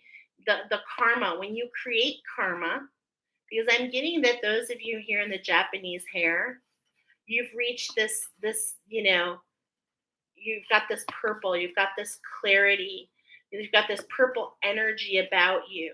Okay, you've got this stableness in your clarity, your vision, and your focus. Okay, and you're balanced, you're serene. but it's like we're human. So, but just know that when you create karmic mistakes, they come faster, like right away. Okay? So just know that that's part of it. Okay? And I wanted to grab it, but this wanted to fall out. But the hyena, dare to be different. Dare to be different. And look at this. We're talking about here alignment to a trio structure is what I wrote here. 8 shuffles, 3 cards. Aligning to a trio structure, the space coaster. And I love this because look at, we've got 1, 2, and the cosmos. The cosmos, you, and the community in front of you. Wow. And the hyena, they laugh at themselves. Their laughter is what keeps them connected. Be a magnet for the joy. It wants to come out. The hedgehog wants to come out. Okay? We're going to leave that out. So this is what's on bottom. Okay? So let's go ahead and get a little familiar because we really have a big message here. I feel your energy and it's so smooth. I'm hearing my daughter Gabby saying, "Smooth operator, smooth operator," and it's like you're so smooth. I feel that, which is interesting because the hedgehog is kind of rough, right? Okay, so the hyena. I can't wait to get into this. It feels like it's going to be very magical. I can feel it. I feel this surge a little bit. Okay, so let's see. This is in, I always have a hard time going in. Okay, the horse and the hyena. Dare to be different. This is Archangel Jophiel. Now, Archangel Jophiel, she actually, to me, is the ruler of the solar plexus. Okay, so that's how she comes in for me. And so this is really stepping into your magic, your individuality. This is interesting because along this journey that we've done today, and now it's coming forward, I've heard it before that in the Bible there are 2 sons. The prodigal son, okay, this is really interesting. I'm getting a story here. And look at the dog is right here. Okay, so I'm getting that there are 2 sons. The prodigal son, there's Cain and there is Abel. Now, Cain is the one who ends up killing his brother Abel. Okay. And we're looking here at potentially like who you might see as Cain and Abel. And remember, I was talking to you about being loyal to yourself and how we are all everything, how we were all Cain and how we're all Abel, and how I was talking about how Seth was seen as the destroyer, okay, as the bad son, and his older brother, Osiris, was seen as the good son. You see where I'm going here? Now, what Spirit revealed to me, not the first time, but again reminded today, is if we make one simple change with Cain, if we take the I out, if we understand the I, our individuality, and we take that out, Cain becomes can. And now I have full goosebumps. And now we have can enable. And this is like an expansion. This is what the cosmos, this is what's working with the cosmos and the expansion in bringing things in a different way. Hyenas are very intelligent and most unusual animals. They originate from Uranus. Ooh, right? The 17th is the new moon. Okay, the 17th is the new moon, that's this weekend, right? Are we on the 14th? I think so. Okay. They originate from Uranus and step into Earth through Sirius. or excuse me, Sirius. All creatures from Uranus are hairbringers of change. Yeah, I'm like major change. They change like they're like change all generations. Okay, because I think that it goes 30 years, 30-year cycle here. Oh wow, this is really resonating with me. All creatures from Uranus are harbingers of change and often behave in ways that challenge the norm and bring about social transformation. Hyenas are naturally experimenting with the variant of long front legs and short back ones. Unusually, females are the leaders and heavier than males. Archangel Jophiel works with these animals to keep their connection to Uranus clear. These sociable and disciplined animals are learning and teaching about love, family, and community with a tight social structure. They express their intentions with great clarity. Their sole mission is to accept that they are different, that they are also learning to understand and balance their opposing qualities, like cowardice with boldness and timidity with ferocity.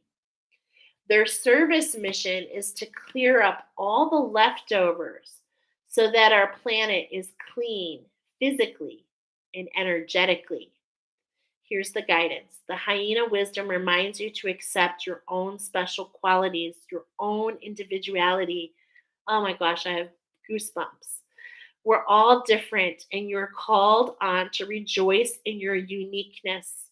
Be ready to bring about a change in the dynamics of your family or community or in a work situation. Decide what is for your highest good, knowing that when something is right for you, the universe ensures it is in everyone else's best interest. Keep yourself in equilibrium. Balance any re oh god, it's a word I'm not familiar. Ret- Balance any reticence, I'm sorry, with a tendency to be forthright. Then listen to your inner guidance and act on it. Remember that self-discipline is the basis of ascension and mastery. Be yourself at all times. When you dare to be who you truly can be, people will admire and respect you. And I'm hearing Thomas Edison famous quote that I love is dare to be no, if we could be all that we could be, we would astound ourselves. We would astound ourselves. So what is the balance in the structure? The raven. How can we let go of the dark? How can we transcend those shadows? Oh my gosh, look at the eye of Ra. I never saw that last time. This is really talking. There's a huge connection to pile number 2 here. Double confirmation, okay? Prepare for the change. Archangel Azrael is letting you know it's about to get real, okay? You thought what was just in your thoughts, just in your dreams, just in your thought patterns are now about to manifest. And it's like I feel this working the raven has the ability to travel between worlds, right?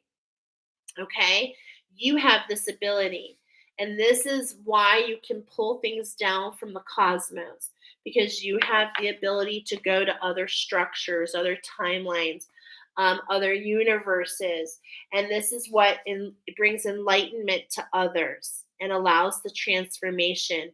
As you share what you see, others see as well. Oh my gosh, so gorgeous. Look at the monkey, okay? And I'm seeing again.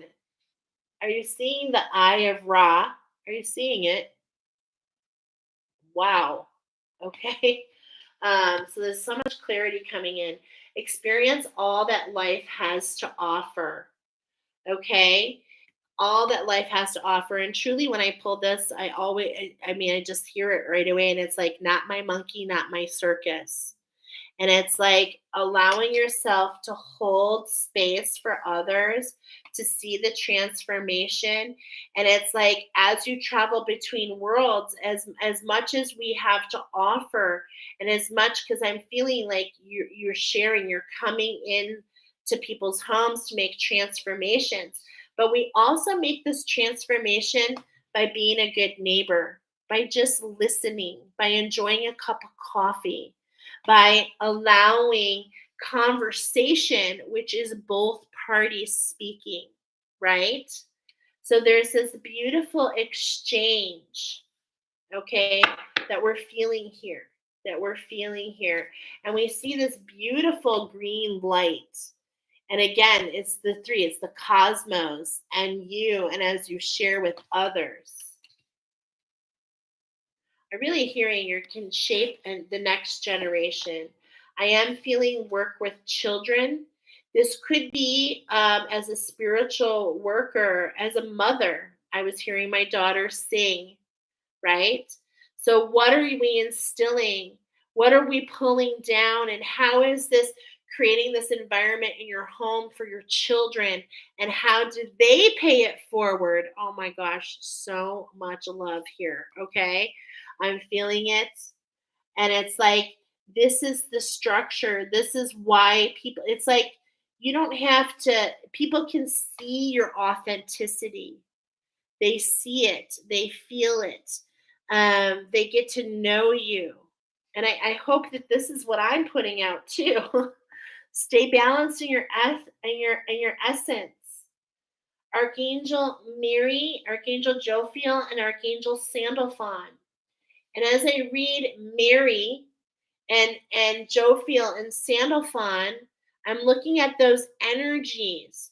The energy of Mary, the higher self, the energy of the magic of Jophiel, the energy of Sandalphon, this huge, gigantic, big energy, and this looking again, we're getting this black and white. Okay, this black and white. We're getting this um, these different animals are coming in with so much beautiful structure here. Okay. So I love that this is coming up. And this is what we're aligning to. Prepare for the change. Experience all that life has to offer. Stay balanced and in your essence. And as you execute these three simple rules, as you look at this, I'm learning as you laugh and as you share and as you love, others will see exactly who you are. They see your heart, they see it. And you know, I love me some panda, especially Panda, Dragon, and Panda. Oh my gosh, I just love that comic strip. Again, coming into homes. So, are you an illustrator? Do you do art? Do you do yoga? There's so many different ways that you bring this into people's homes. Public television, getting involved in your community. Um, yeah, there's just so much here. Okay. The Great Space Coaster. It's like you're taken and you go learn these beautiful things in the cosmos and you bring them back. And let's find out what this is all about. Okay. So we've got the Astro coming in. So I heard this is okay. So the first one we did, the three cards are going to excuse me, are going to align you to this trio structure. Now, this could be like three people. There's definitely three different energies working together. Okay, I feel it. The Astro is coming in, and it's talking about what do I have here? Divine feminine balance and abundance and alignment. Okay, so this is talking about balance again. So we're getting a lot of balance, aren't we? Lot of balance for every single pile on that divine feminine. Okay, and look at My drink is from Panda.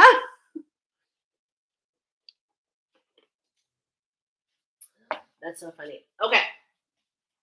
So let's go into the astro. We're going to do, I'm sorry, I just looked and I already forgot. Forgive me.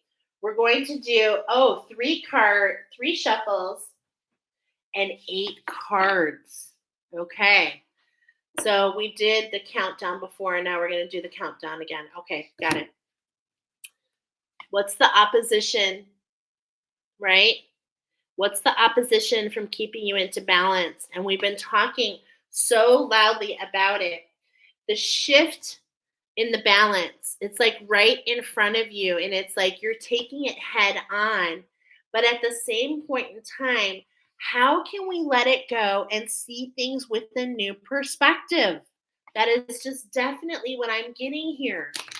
Okay, how can we see what is, it's like, okay, everyone told us this is what the God of Seth did. It keeps coming back. He is chaos and destruction. But it's like, instead of battling and fighting that, how can we see things from a different perspective of how we all need that destruction and that chaos for that rebirth, for new emergence, right? It's like seeing things in a different light. I just seen the name of this live reading and clicked on it only because I've been seeing 333, 777, 111, and 123 for the last 2 months, and along with other things.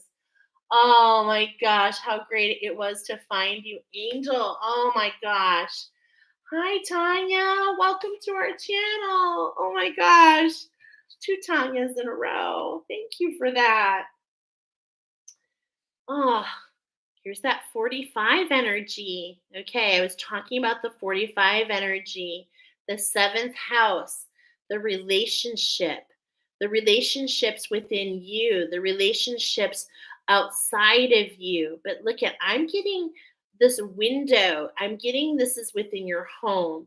I'm getting this is relationships with your family of all sorts.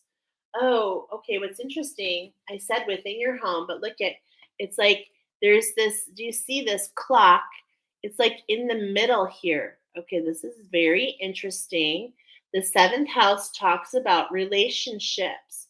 And what we're seeing is this I said clock,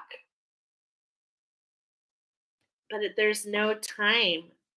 That's so interesting. We'll see what we get. Definitely seeing right here, these are all the cherry blossoms, right? And I'm feeling this spring. Okay, so this feels like springtime, is what it feels like. Okay. And look at, as we go from one side, as we go from the black and white duality into living in color. Wow, that's what we don't see in all relationships. The 45, the healing. And this healing is by stepping into our will and our heart, not allowing one to overshadow the other. So gorgeous. So gorgeous. Where is your Chiron at? How can we emerge, the wounded healer? How can we emerge from those wounds and alchemize and undo the entanglement, undo the spikes of the hurt, and keep going back through and trying to understand? It's like in a lot of ways we don't need to understand the wound. We need to let it heal. And many times what we do is we get stuck in the entanglement of what caused the wound.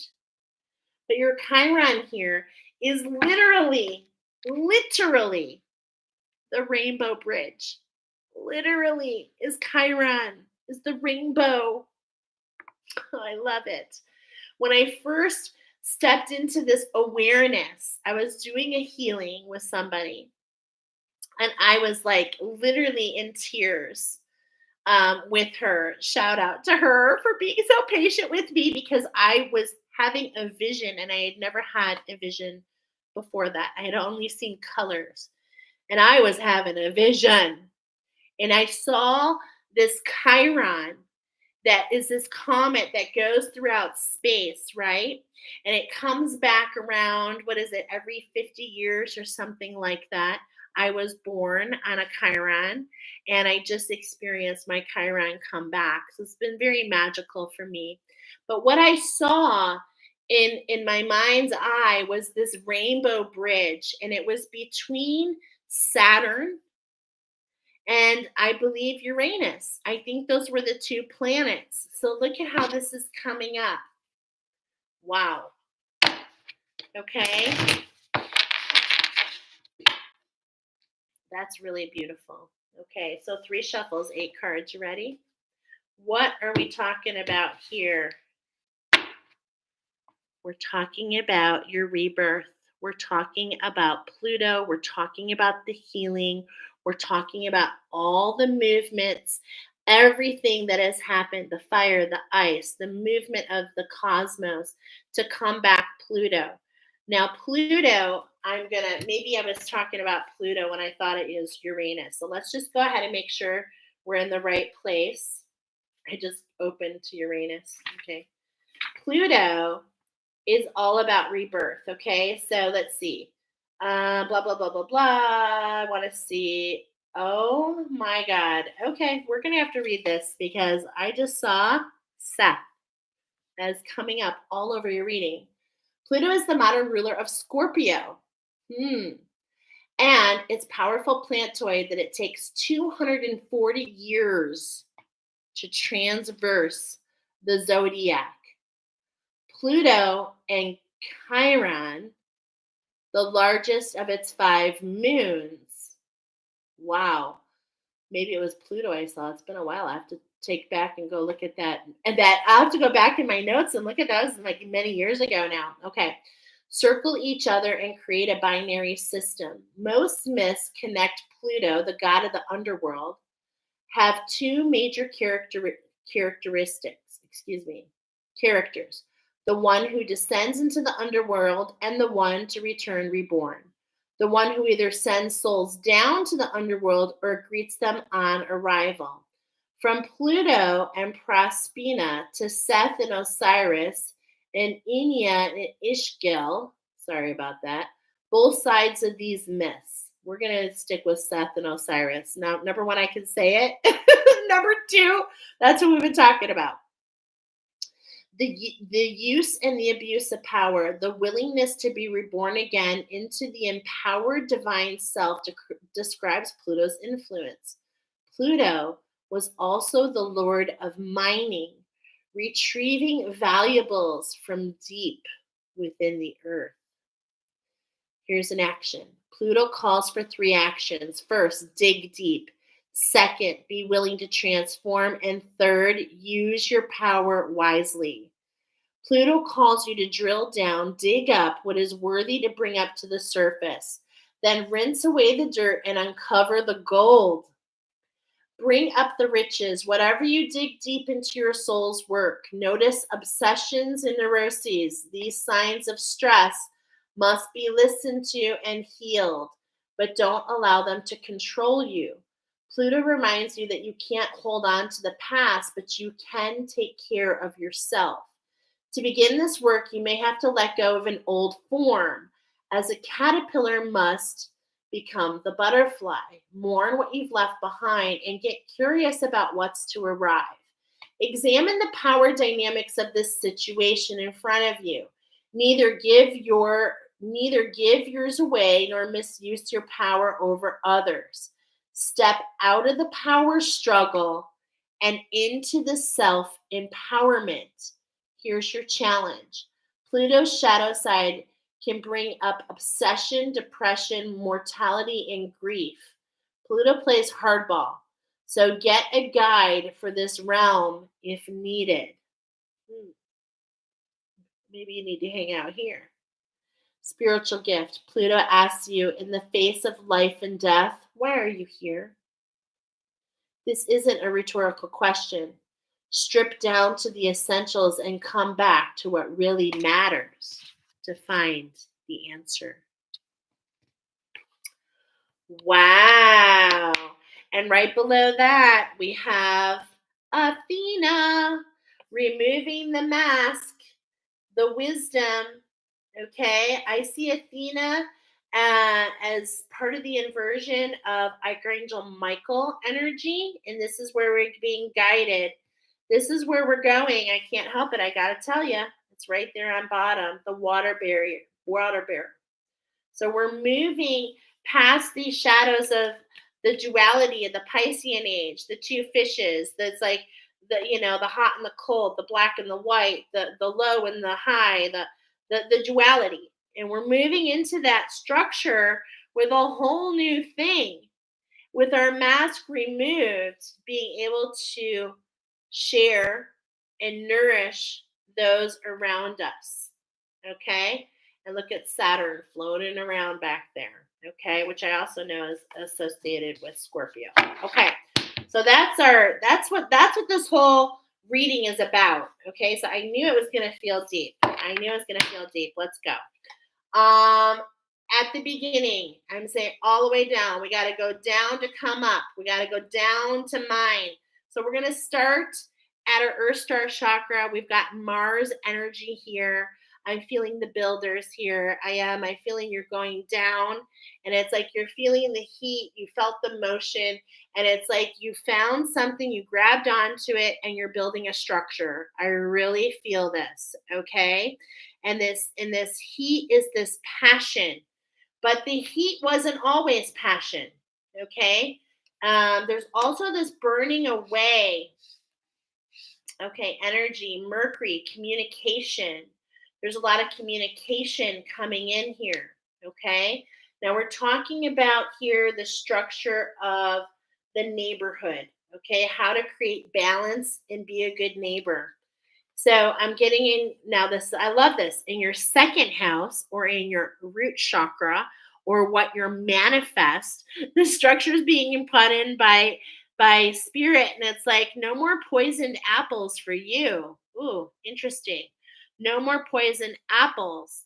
Okay, I'm getting a lot. This is more like Hera, okay?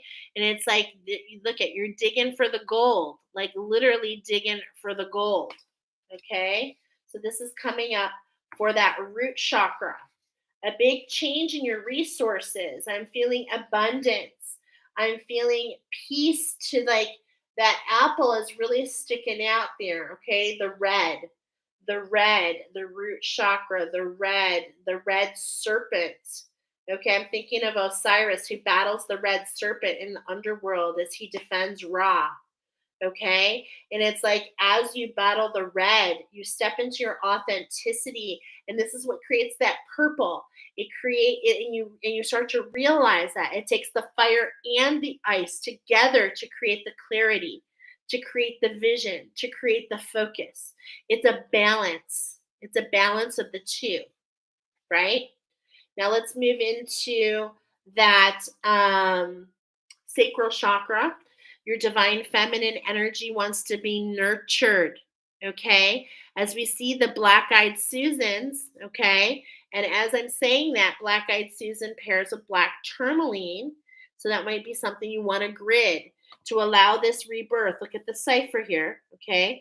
To align, to collaborate with this healing. It's time to let go of something so that you can rebirth. And it's like plants, they do it so naturally. Okay, the black eyed Susans are coming up to say to you, watch what I do. Nurture yourself, stretch to the sun, grow where you're planted, stretch to the sun as long as you can. And when it's time to go back, fertilize the ground, plant your seeds to regrow again, bigger and bolder and stronger as a community. Every time you go down and you go through this rebirth, you come up in community. Wow. Okay. I love that. So beautiful. And look at the rainbow. Look at the Chiron. Are you seeing it? Hold on. Look at the Chiron. Look at the rainbow, the arc, the dog. Okay, what are those called? I have to learn. I know it's called the dog slum. What's it called? Somebody tell me in the comments. When you see like parts of the rainbow in the sky, it's actually called a dog something. Okay, which is really just telling me to be loyal to yourself. Okay, And that's what's coming up there. That is so beautiful. Thank you, Spirit, for being so. And I knew it was going to show its face. Uranus. Okay. We're going to learn a little bit about Uranus because this is coming in the position of your solar plexus. Okay. And the time for a change. And it's literally like collaborate with the shift to create the magic. And so let's see, what is the magic at hand? Where is Uranus in your chart? How do the cosmos? It's time to study your chart and to see these elements here. Okay. Where is Mars? Where's the motion? Where's the communication? What's in your second house? How can you nurture that divine feminine? Okay, that's not really shown in your chart, even though it is a sign. And that's so funny because what I'm seeing here is Captain Hook. Captain Hook. And you know how Captain Hook, he would really hold on to. He would really hold on to that crocodile with the time. And it's like, how can you let that go? That's so beautiful that that just came through. Okay, now Uranus. I want to read it because we were talking about it and we're going to learn a little bit about Uranus. We're learning together. Change. Uranus acts like a cosmic clutch. It takes us out of one gear and after some chaos, there's that chaos, shifts us into a new one. Uranus is the modern co-ruler of Aquarius. Okay, and as we're shifting ages, it makes so much sense. And it takes 84 years. Remember, I told you it was 80 years between Seth and Horus. 84 years to make it around the zodiac. Uranus was the first planet we discovered once the telescope broke the boundary of our known solar system and coincided with the Industrial Revolution, and many technical and cultural assumptions broke apart. It embodies difference of eccentricity as it rotates in the opposite direction of most other planets and is approximately a right angle to them, with one pole pointing towards the sun. Here's the action of Uranus and the action of your solar power, okay? As you're being pointed towards the sun, my friends, this little here area here, and it's like, look at all this shape shifting, okay? Surprise or be surprised. Be ready to shift gears. It's time to experiment and try a fresh approach or a new road entirely. If your life were a garden, now would be the time to scatter handfuls of seeds, water them all, and see what grows robustly. And we were literally just talking about this. And weed the rest later. Urgent anxiety can be a symptom of Uranian restlessness. So rather than just flat out just flailing about, look at the root cause and ask what change would actually solve the problem. What looks like a disaster may bring us a wild opportunity. If you're thrown a sudden or shocking change, assume that you're being tossed out of the nest into a potentially heroic journey, and all you must do is fly. Chaos can be an important catalyst. An unnerving moment caught between forms. The discomfort allows and propels you to transform. And what were we saying? Uranus also encourages technical upgrades and cutting edge approach, whether that means acquiring new skills or new equipment. Okay, as I'm setting up my website. Okay, so challenge. Uranus electrifies. It may feel like your finger is stuck in an electrical socket. You are anxious to change, but you can spin your wheels until you shift into a new gear. Okay, here's the gift. Prepare for an evolutionary leap. Shocking circumstances can force you to engage gifts you didn't even know you had and help you transform. You are not those external attributes in transformation. You do not dissolve. A caterpillar is still internally the same creature once it becomes the butterfly. So that is really beautiful. And it's like, even though we see the morph of the caterpillar to the butterfly, we don't forget about the process it's been in. And in fact, that in itself allows the beautiful flutter, right? As my daughter is here, I'm almost done, love. I know she's ready for mama to be done. Okay, in the fifth chakra, we have the sun. And how can we be at one with these 8 cards today? How can you let your heart shine like the sun and radiate and warm all those around you? Look at the top here is this purple energy, this fire and this ice and this beautiful form in between. And this is where you are. This is literally what's being pinpointed, no matter these little energies in the outs. And it's like you are the sun. You are the sun. Okay. And it's like I love that. I love that message that's coming through because the sun is seen as the center of our universe, and the heart chakra is the center of ours. And how does it shine and how does it glimmer? Okay. And it's like this purple color. It glimmers with clarity and it glimmers with vision and it glimmers with focus. And that's what allows it to warm the community and generator. You're a generator. Hmm. The sixth chakra, I'm completely laughing because I keep doing this wrong? I think I do. 8 maids of milk and 7 swans a swimming. Okay, because six geese a laying. It is six geese a laying. I'm hearing that song again. Okay, six geese a laying. Oh my God. So as you shift into oneness, you create the V of victory, and that's how the geese fly. And it's like whenever you need, it's like you're part of something so much more, and that's what you don't see. Alliance, conjunction. Yeah. There's more people coming in. And what's being circled here is this structure. Okay, what I'm seeing here is one, two, three. Well, really, it's six different geese. Okay, it's like one's on the outskirts, one's barely in, but it's like there's this leadership role happening. I feel like this is you at the beginning, and it's like you're developing something, you're getting a following, and it's like feeling good. It's all coming together. Conjunction, junction. What's your function? Okay, is what I'm hearing. What's your function? What are you linking together? As I'm thinking of that cute little like prayer also on public television, pretty sure, gotta love that, talking about your conjunctions of and. So it's like this and, okay? So this is where I'm seeing this three, okay? But it's like, look at what starts with three and then more come in. Wow.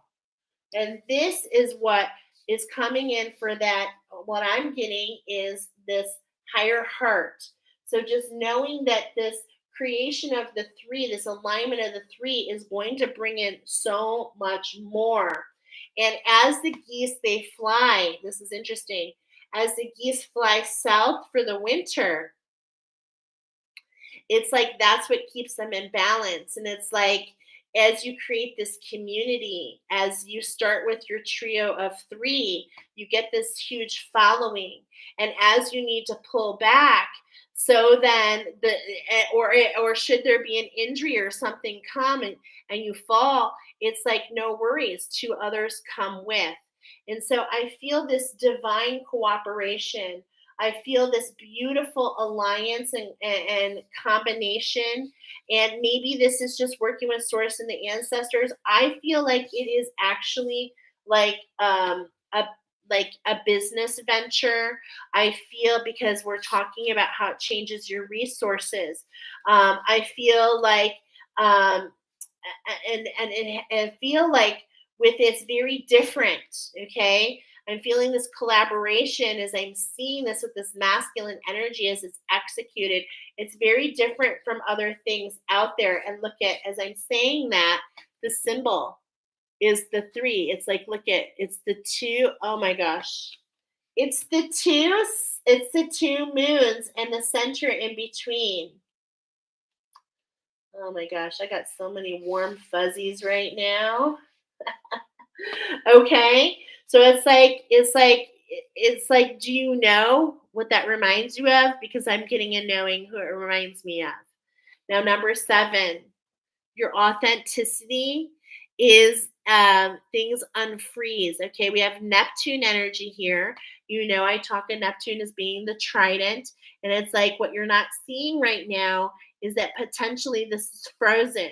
Okay, but at the same point in time, as you continue and step into your authenticity, as you continue this journey in this collaboration, it really helps you bring out the best in yourself, and you start to have a vision as the thaw. I'm hearing the great thaw.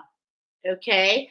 um, Nourishes, and it adds. Remember, I was talking about the well of dreams, and it's like here there's connection. It's like it comes down and it nourishes, and it starts this. It's like this small little trickle, but then it starts to add to this nourishment of where your communication system is working all together. Okay, this really brings you into your authenticity, into your guidance. And in the 8th house with the imagination, we've got the magic again. We've got the structure and balance, creating the magic, creating the masterpiece of you. We're seeing the 5th house. I'm seeing that same window that was based on relationships, right? I'm seeing that same window, and now we have passion, and we have um, this beautiful structure in front of you, right? I want to read this because I think this is really important to our destination. It's the final card, and it's talking about the ultimate 44, the 8 within you. All the readings have been leading up to this particular 8. And so the magic is right in front of it. And this is also related to the cosmos. I am getting, it's like the cosmos are going to assist you in this journey. I am feeling the journey over the next year. Okay, not even necessarily the next year. Um, okay, I'm hearing my friend Nicoletta again. Thank you, Nicoletta. She's saying, I'm hearing Uranus, which I know is the co-ruler of Aquarius, and so I'm hearing February. February. After the freeze, the passion in the 5th house. Okay, so let's get familiar with what the 5th house is. What is this magic at hand?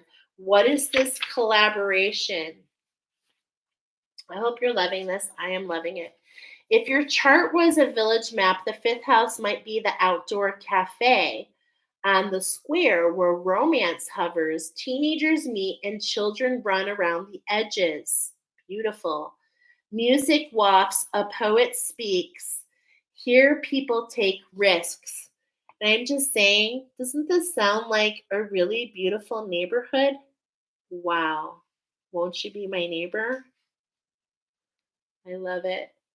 The 5th house speaks about our capacity to love in the form of affairs, romance, self expression, creative processes, investments, and performance. Action. Ponder your loves and your longings, whether it activates your heart, and ask yourself what you would love enough to share with the whole world. The 5th house asks you to believe in yourself and to put this activated heart into action. Think about the activities think of what activates the sparkly magic you feel when your artistic muse plays with you. Remember what stirs the first twinkle in your eye in a new relationship, the luminous quality of the beginnings of a love affair. No matter your age, your inner adolescence sparks your creative process. To nurture that spark, be playful. Grab a spontaneous moment and let your imagination wander.